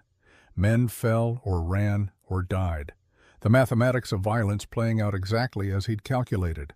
A few of Garrett's men made it to the barriers, trying to take cover behind the timber and rocks Tom's group had placed. Big mistake. The barriers had been positioned to funnel attackers, not protect them. From Tom's elevated position, they were exposed. He picked them off with the careful precision of a man who'd done this too many times to feel anything about it anymore. 15 minutes. That's how long the fight lasted. Felt like hours, felt like seconds. Time turned elastic under stress, stretching and compressing according to rules known only to adrenaline and fear. When the shooting stopped, 11 men lay dead or dying in the canyon. 7 had fled, riding hard back the way they'd come, wanting nothing more to do with Apache or canyons or sheriffs who led them into kill boxes. 5 remained pinned behind insufficient cover, including Garrett, who'd crawled from under his dead horse and now crouched behind its corpse. "Surrender," Tom called down. "Throw out your weapons and you live. Keep fighting and you die here. Go to hell." Garrett's voice carried raw fury and fear in equal measure. Tom sighed, reloaded the Winchester methodically, called to Delche in the Apache warrior's own language, words Iceland had taught him. "Can you hit the sheriff from there?" "Yes, but you said to give them chance to surrender." "I did. He refused. That was his choice." Delche's arrow flew true, caught Garrett in the thigh, punching through muscle and tendon. The sheriff went down screaming. Tom waited, gave the remaining 4 men time to reconsider their life choices. 3 of them threw out their guns. The 4th tried to run. Chato's arrow took him in the back before he'd gone 5 yards. "Cease fire," Tom ordered. Stood up Winchester ready, but pointed at the ground. "You 3, on your feet, hands where I can see them." The hired guns complied, terrified hands raised high. Tom climbed down from his position, every movement careful. His shoulder ached abominably. Fresh blood had soaked through the bandages again. Didn't matter. Pain was just information, could be acknowledged and ignored. He approached Garrett. The sheriff lay in the dirt, hands clutching his wounded thigh, face pale with blood loss and shock. Tom stood over him, Winchester casual in the crook of his arm. "You're under arrest," Tom said, "for conspiracy to commit kidnapping, human trafficking, and accessory to murder." Garrett laughed, the sound edged with hysteria. "You can't arrest me. You're not law." "Don't need to be law. I'm just a citizen making a citizen's arrest." "Those 3 men you have left, they're witnesses. They'll testify you led them here to attack peaceful people, that you profited from selling children, that you violated every oath you swore when you pinned on that badge." "No court will convict me. I'm a sheriff. You're nothing." Tom knelt, bringing his face close to Garrett's. Maybe you're right. Maybe the law won't touch you. But I'm going to make sure every newspaper from here to San Francisco knows what you did. Going to tell them about the silver dollars, about the children, about the Comancheros you paid. Going to destroy your reputation so thoroughly that you'll never hold office again, never be trusted again, never be anything again except the man who sold children for profit. Fear replaced fury in Garrett's eyes. You can't prove any of that. Tom reached into his pocket, pulled out one of the silver dollars from the Comanchero camp, dropped it on Garrett's chest. W.G., your initials, freshly minted 1878. 23 of them in Comanchero pockets. How do you explain that, Sheriff? Garrett had no answer. Tom gestured to the Apache warriors. Bind him. Bind all of them. We'll take them to the U.S. Marshal in Tucson. Let federal law sort it out. While Naiche and Chato secured the prisoners, Tom surveyed the canyon. Bodies everywhere. Blood soaking into desert sand. The smell of death, thick in the air. Another fight won. More ghosts added to his collection. Aislinn appeared from the village Kai at her side. The boy stared at the carnage with wide eyes, face pale. Tom wanted to shield him from it, but children who lived in this world needed to understand its reality, needed to see what violence looked like, what it cost. Is it over? Aislinn asked. This part is. But Garrett was just one man. The system that allowed him to operate is still there, still grinding people up. This was a battle, not a war. She nodded slowly. One battle is more than we usually win. I will take it. Tom looked at Kai. The boy met his eyes, something hardening in that young face. Growing up too fast, learning too young that the world was cruel and justice was rare and survival required strength most people never needed to find. I'm sorry you had to see this, Tom said. I am not. Kai's voice was steady. Mother says truth is better than comfortable lies. This is truth.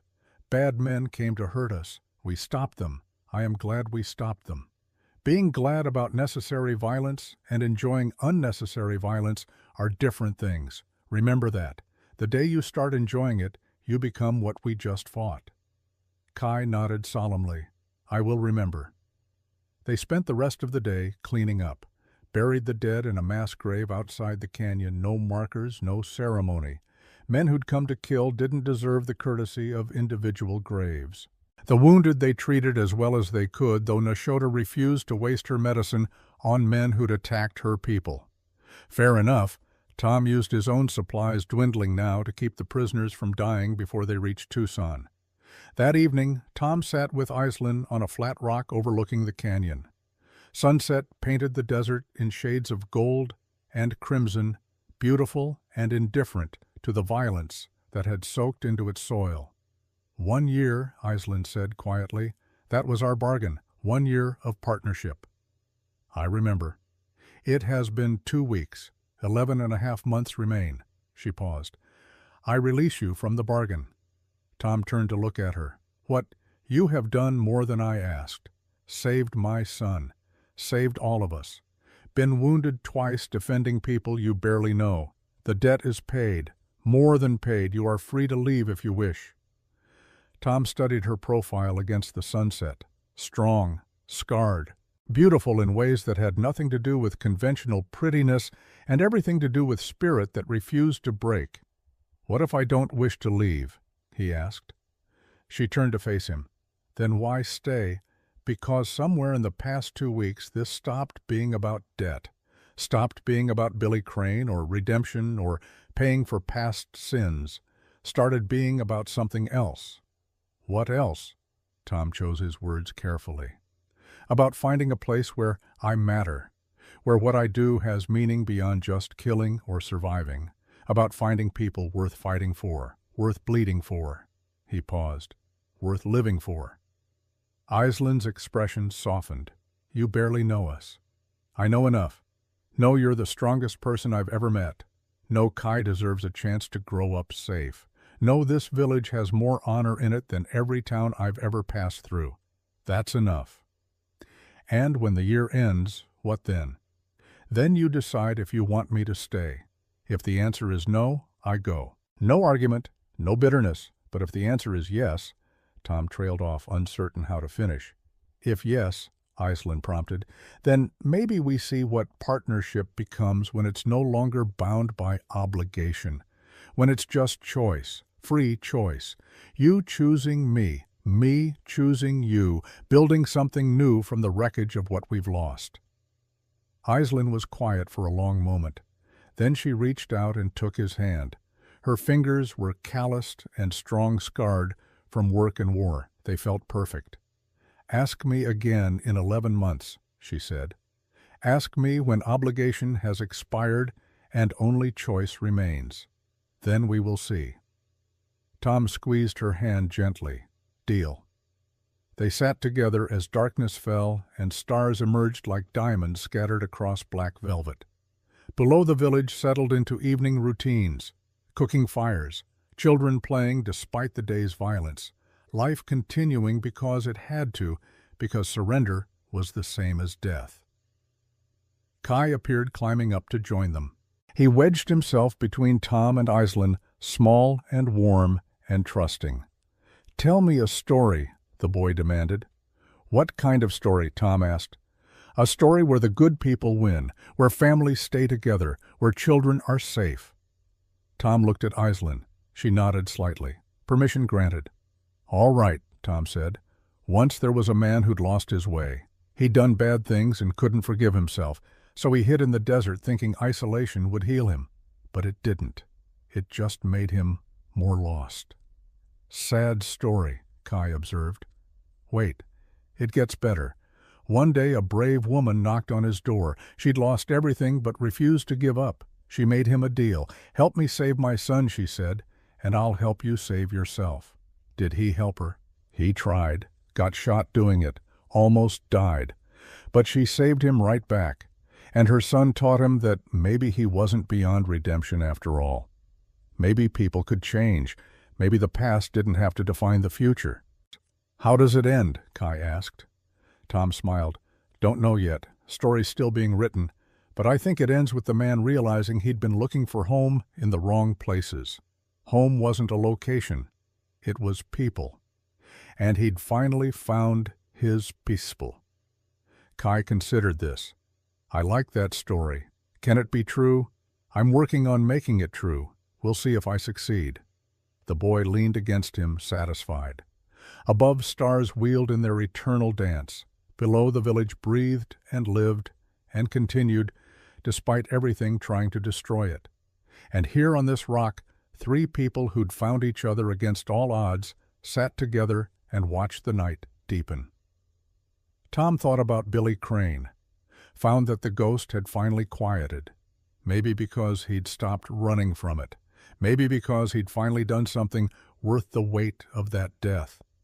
Maybe because forgiveness came not from forgetting, but from choosing to do better with whatever time remained. His shoulder ached. His hands would probably shake tomorrow. Garrett and his men would face trial or escape, or corruption would protect them. The world was still cruel and unjust and grinding people to dust. But right now, in this moment, Tom Stone was exactly where he needed to be, doing exactly what he needed to do, with exactly the people he needed beside him, and that was enough. More than enough. It was everything. The journey to Tucson took 6 days. Tom and Delche escorted Garrett and the 3 surviving hired guns, hands-bound riding horses taken from the dead. The wounded sheriff sat his saddle, poorly, fever setting into the arrow wound despite Tom's attempts at treatment. Might lose the leg, might die of infection. Tom found he cared less than he should. They stopped at a ranch on the 3rd day to buy supplies and send a telegraph to the U.S. Marshal. The rancher, a weathered man named Hollister, took one look at Garrett's badge and the bound prisoners and disappeared into his house. Came back with a shotgun. "What's the meaning of this, Stone, that Sheriff Garrett you got trussed up like a hog?" Tom dismounted carefully, favoring his wounded shoulder. "Sheriff Garrett is under citizen's arrest for human trafficking, conspiracy to commit kidnapping, and accessory to murder. I'm taking him to the U.S. Marshal for trial." Hollister's eyes narrowed. "That's a serious charge. It's a serious crime." Tom pulled out the silver dollars, showed them to the rancher. "Found these on Comancheros, who were selling Apache children to mine owners and ranchers. All minted this year, all marked with Garrett's initials. He was paying bounties, $20 a head for kids who could work." The rancher studied the coins, then looked at Garrett. This true Wade. Garrett's face had gone gray with pain and fever. "Don't listen to him. He's protecting savages, turned his back on his own kind." "I'm protecting children," Tom said flatly, "from men who profit off suffering. If that makes me a traitor to my kind, then I'm proud to be one."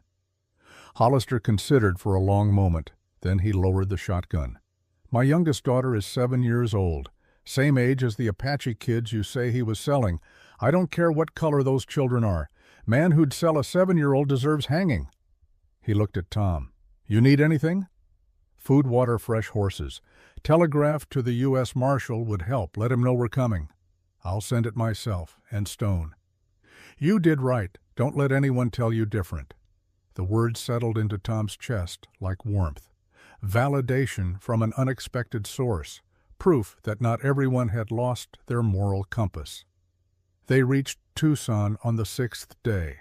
The town had grown since Tom's last visit, sprawling beyond its original boundaries like a living thing consuming desert. More people, more buildings, more of everything except justice, which remained as scarce as ever. U.S. Marshal Robert Crane met them at his office. No relation to Billy Crane, Tom had checked. Just unfortunate coincidence. The marshal was 50, gray-haired, with eyes that had seen enough corruption to be cynical, but not enough to stop caring. "Stone, been a long time." Crane looked at the prisoners. "Heard you'd gone native. Didn't believe it until now." "Not native, just human. Turns out the two aren't mutually exclusive." Crane smiled slightly. "Telegram said you had evidence against Sheriff Garrett. Human trafficking charges. That's federal jurisdiction. I'm listening." Tom laid it out methodically. The silver dollars, the Comanchero camp, the children rescued, the testimony of the 3 hired guns obtained through judicious application of fear, and the promise of reduced charges. By the time he finished, Crane's expression had gone from skeptical to grim. "This is ugly," the marshal said. "Garrett has friends, connections. He'll fight this hard." "Let him fight. I've got evidence. Got witnesses. Got dead Comancheros with his marked coins in their pockets." "You also killed 11 men in that canyon. Some people might call that murder. Self-defense. They attacked an Apache village. We defended it. The 3 survivors will testify to that if they want to avoid accessory charges." Crane studied Tom with renewed interest. "You've thought this through. Had 6 days on the trail to think. Figured you'd try to poke holes, made sure there weren't any to poke." The marshal nodded slowly. "All right. I'll take Garrett into custody. Hold him for federal trial. But Stone, you need to understand something. Even with all this evidence, conviction isn't guaranteed. Juries don't like Indians, don't care what happened to their children. You might do everything right and still watch him walk free." Tom had expected this, dreaded it, but accepted it. Then at least we tried. At least we made it public. Even if he beats the charges, everyone will know what he did. That's something. It's not justice. Justice is rare. Truth is better than nothing. Crane stood, offered his hand. Tom shook it. The marshal's grip was firm. "You're a better man than you used to be, Stone. 5 years ago, you'd have just shot Garrett and called it done. 5 years ago, I was a different person. Dying does that to a man, changes your perspective on what matters." After delivering the prisoners, Tom spent 2 days in Tucson recovering. Saw a real doctor who cleaned his shoulder wound, properly stitched what needed stitching. Prescribed rest Tom had no intention of taking. Bought supplies with money he didn't have, running up debts at stores that remembered when he'd been someone important. On the 3rd morning, he bought a newspaper. Front page carried the story. "Sheriff arrested in child trafficking scheme." Details were sparse but damning. The article mentioned Tom by name, called him a former bounty hunter turned Apache defender, made him sound almost noble. Tom threw the paper away. Nobility was for people who hadn't killed 37 men. He was just trying to do less harm than he'd already done. He started the journey back to Black Mesa on a new horse, a sturdy roan mare the livery owner had sold him on credit. The ride gave him time to think about what waited at the village, about Iceland's offer to release him from their bargain, about whether he wanted to be released. The answer surprised him with its certainty. He didn't want release, wanted the opposite, wanted to stay, wanted to build something permanent instead of temporary, wanted to stop running from his past and start running toward a future. Wanted family, wanted home, wanted things he'd convinced himself he didn't deserve. Maybe he still didn't deserve them, but maybe deserve was the wrong metric. Maybe the question wasn't what he'd earned, but what he'd choose to become. Black Mesa appeared on the horizon at Sunset Canyon walls, glowing red gold in the dying light. Tom's chest tightened with something that felt like coming home, which was insane. He'd known these people for 3 weeks. 3 weeks wasn't long enough to build belonging, except it was. Because belonging wasn't about duration, was about depth, about finding people who saw you clearly and chose you anyway, about being seen and choosing them back. Iceland waited at the canyon entrance, Kai beside her, both watching his approach with expressions Tom couldn't read at distance. When he got close enough to see their faces clearly, Kai broke into a run. "You came back!" The boy slammed into Tom's legs with enough force to nearly unseat him. "Mother said you would come back, but I was not certain. You were gone so long." Tom dismounted, ruffled the boy's hair. "Told you I'd be back. I keep my promises." "What happened to the bad sheriff?" "He's in jail, waiting for trial, might go to prison for a long time." "Good, he deserves prison." Kai said it with the certainty of a child who'd learned too early that the world held monsters in human skin. Iceland approached more slowly, studied Tom with those dark eyes that seemed to see straight through to his bones. "You look tired." 6 days on the trail will do that. How are things here? Quiet, peaceful, boring, which is good. We have had enough excitement." She paused. "Nashota wants to see you, says she has something to discuss." They found the old medicine woman in her wickiup grinding herbs with patient precision. She looked up when Tom entered, gestured for him to sit, spoke in Apache Iceland translating. "She says you have proven yourself, fought for the people, bled for the people. This makes you family in the eyes of the tribe." Iceland's voice carried something Tom couldn't identify. "She asks what you intend to do with this family you have earned." Tom looked at Nashota at her one good eye, watching him with ancient patience. "Tell her I intend to stay, if she'll have me, if the tribe will have me. I've spent 5 years running from ghosts. I'd like to spend whatever time I have left building something real." Nashota listened to the translation, nodded slowly, spoke again longer this time. Iceland's voice grew softer. "She says the mountain spirits have spoken to her in dreams. They say you are a bridge, a man who stands between 2 worlds, white and Apache, violence and peace, death and life.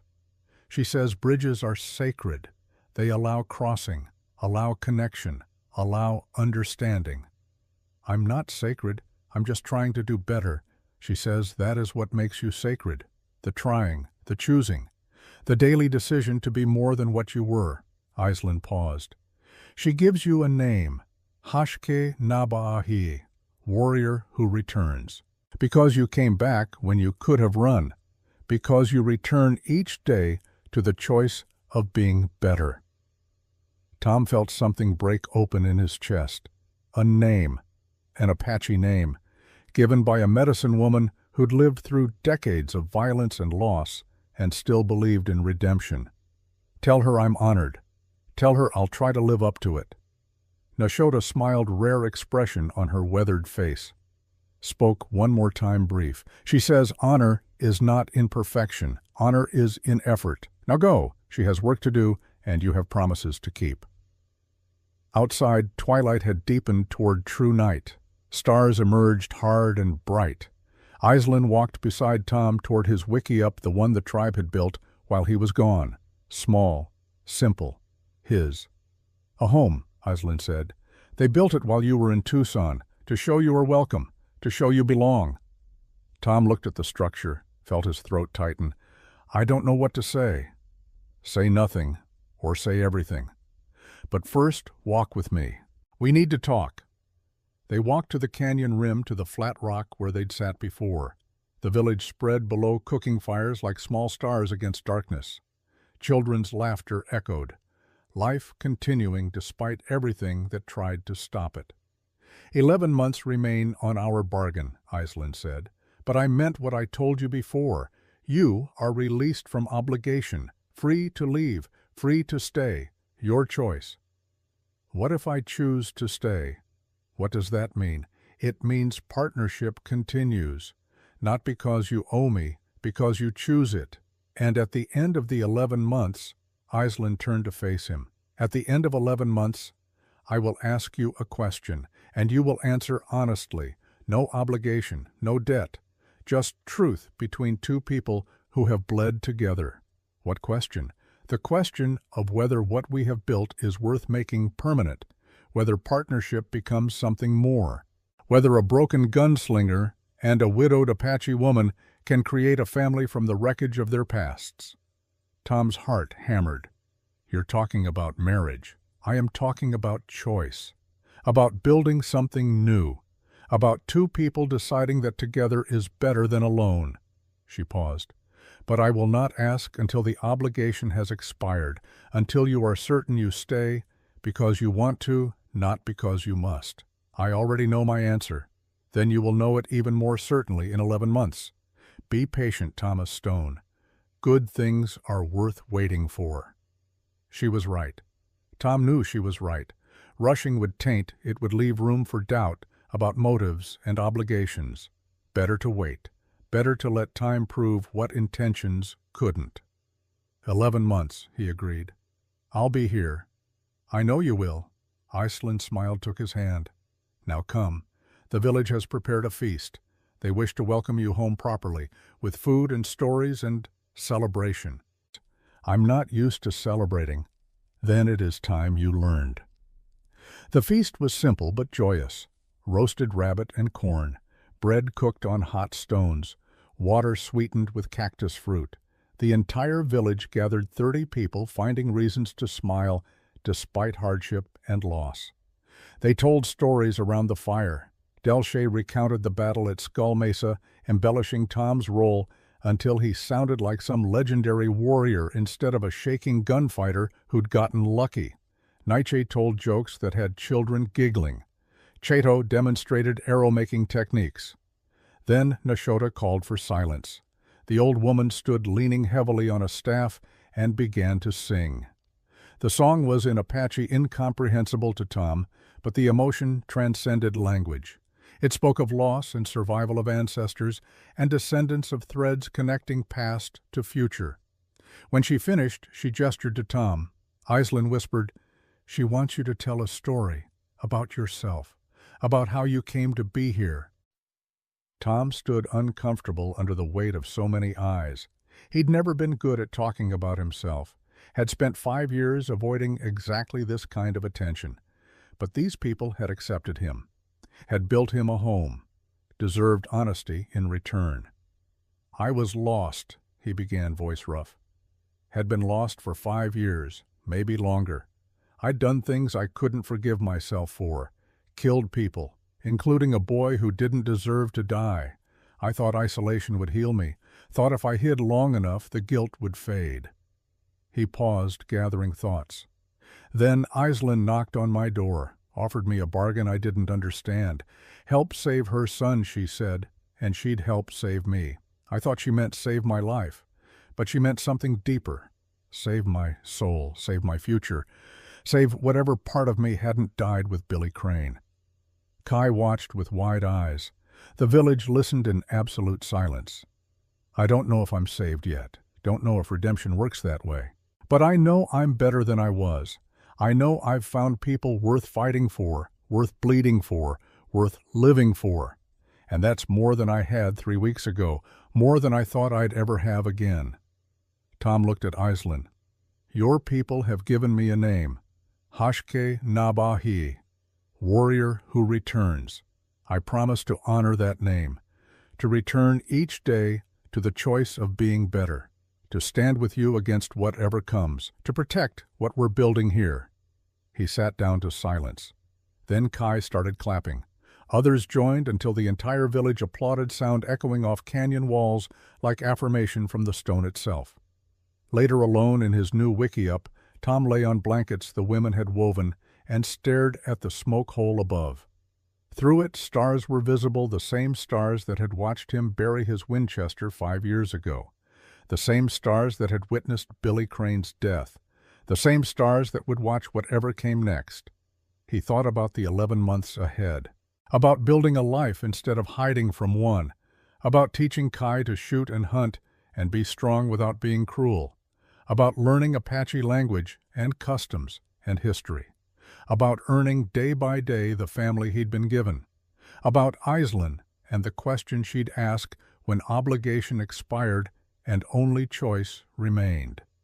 His answer was already formed, had been forming since the moment she'd collapsed on his doorstep and looked at him with eyes that refused to beg. Yes, the answer would be yes, was already yes, would always be yes. But she was right to make him wait, right to insist on certainty, right to demand that choice be free from coercion or debt or anything except genuine desire. 11 months. He could wait 11 months, could use that time to prove himself worthy of what he'd been given, could build something strong enough to last. Outside the village, settled into sleep, Tom listened to the sounds of home, distant conversations, a baby crying quickly soothed, wind through canyon walls, the crackle of dying fires. For the first time in 5 years, he didn't dream of Billy Crane, didn't wake shaking and sick with guilt, just slept deep and dreamless and whole. Montana, 1965. The ranch. Michael sat silent in the locked room, the Winchester still resting in Tom's lap, the photograph of the three of them, Tom, Aislinn, Kai, on the table between them. The turquoise stone caught the late afternoon light. So you married her, Michael said finally. Great-grandmother Aislinn. Tom smiled, fingers brushing the stone. 1 year later. Apache ceremony under the stars. She made me wait the full 11 months, made sure I stayed, because I wanted to, not because I owed her. He paused. Best decision I ever made. We had 43 years together before the cancer took her in 1960. And grandfather Kai grew up strong, became a translator, helped negotiate treaties between Apache and the government, married a teacher from the reservation school. Your father was their only son. Tom's voice roughened. Kai died in France 1918. Influenza, not bullets. I never forgave that war for taking him. Michael picked up the photograph, studied his great-grandmother's face. She looks fierce. She was. She taught me that strength isn't about domination. It's about enduring. About choosing to build when the world wants you to destroy. Tom stood slowly, knees protesting. That Colt you were waving around this morning, it's a tool, like this Winchester. Neither good nor evil. The man holding it decides what it becomes. I'm sorry, Grandpa. Everyone at school acts like being tough means being mean, like the only way to be respected is to scare people. Tom placed a weathered hand on his grandson's shoulder. Fear isn't respect. Fear is just fear. Real respect comes from what you build, who you help, how you treat people when no one's watching. He gestured to the photograph. Your great-grandmother taught me that. Cost her everything to do it. Least I can do is pass it on. Michael looked at the Winchester, then at Tom. Will you teach me not to scare people, but to be better? Tom felt something warm unfold in his chest. 4 generations. The legacy continuing. That's exactly what she would have wanted. Come on, we'll start with breathing exercises, learning to be steady when everything shakes. As they left the room, Tom locked the trunk one last time. The ghosts were quiet now. Not gone ghosts, never fully left, but resting. Satisfied, perhaps, that the man who'd created them had spent his remaining years trying to create something better. Outside, the Montana wind carried the scent of coming snow. Tom breathed deep, held his grandson's shoulder, and walked toward the future. Home. The word still felt perfect.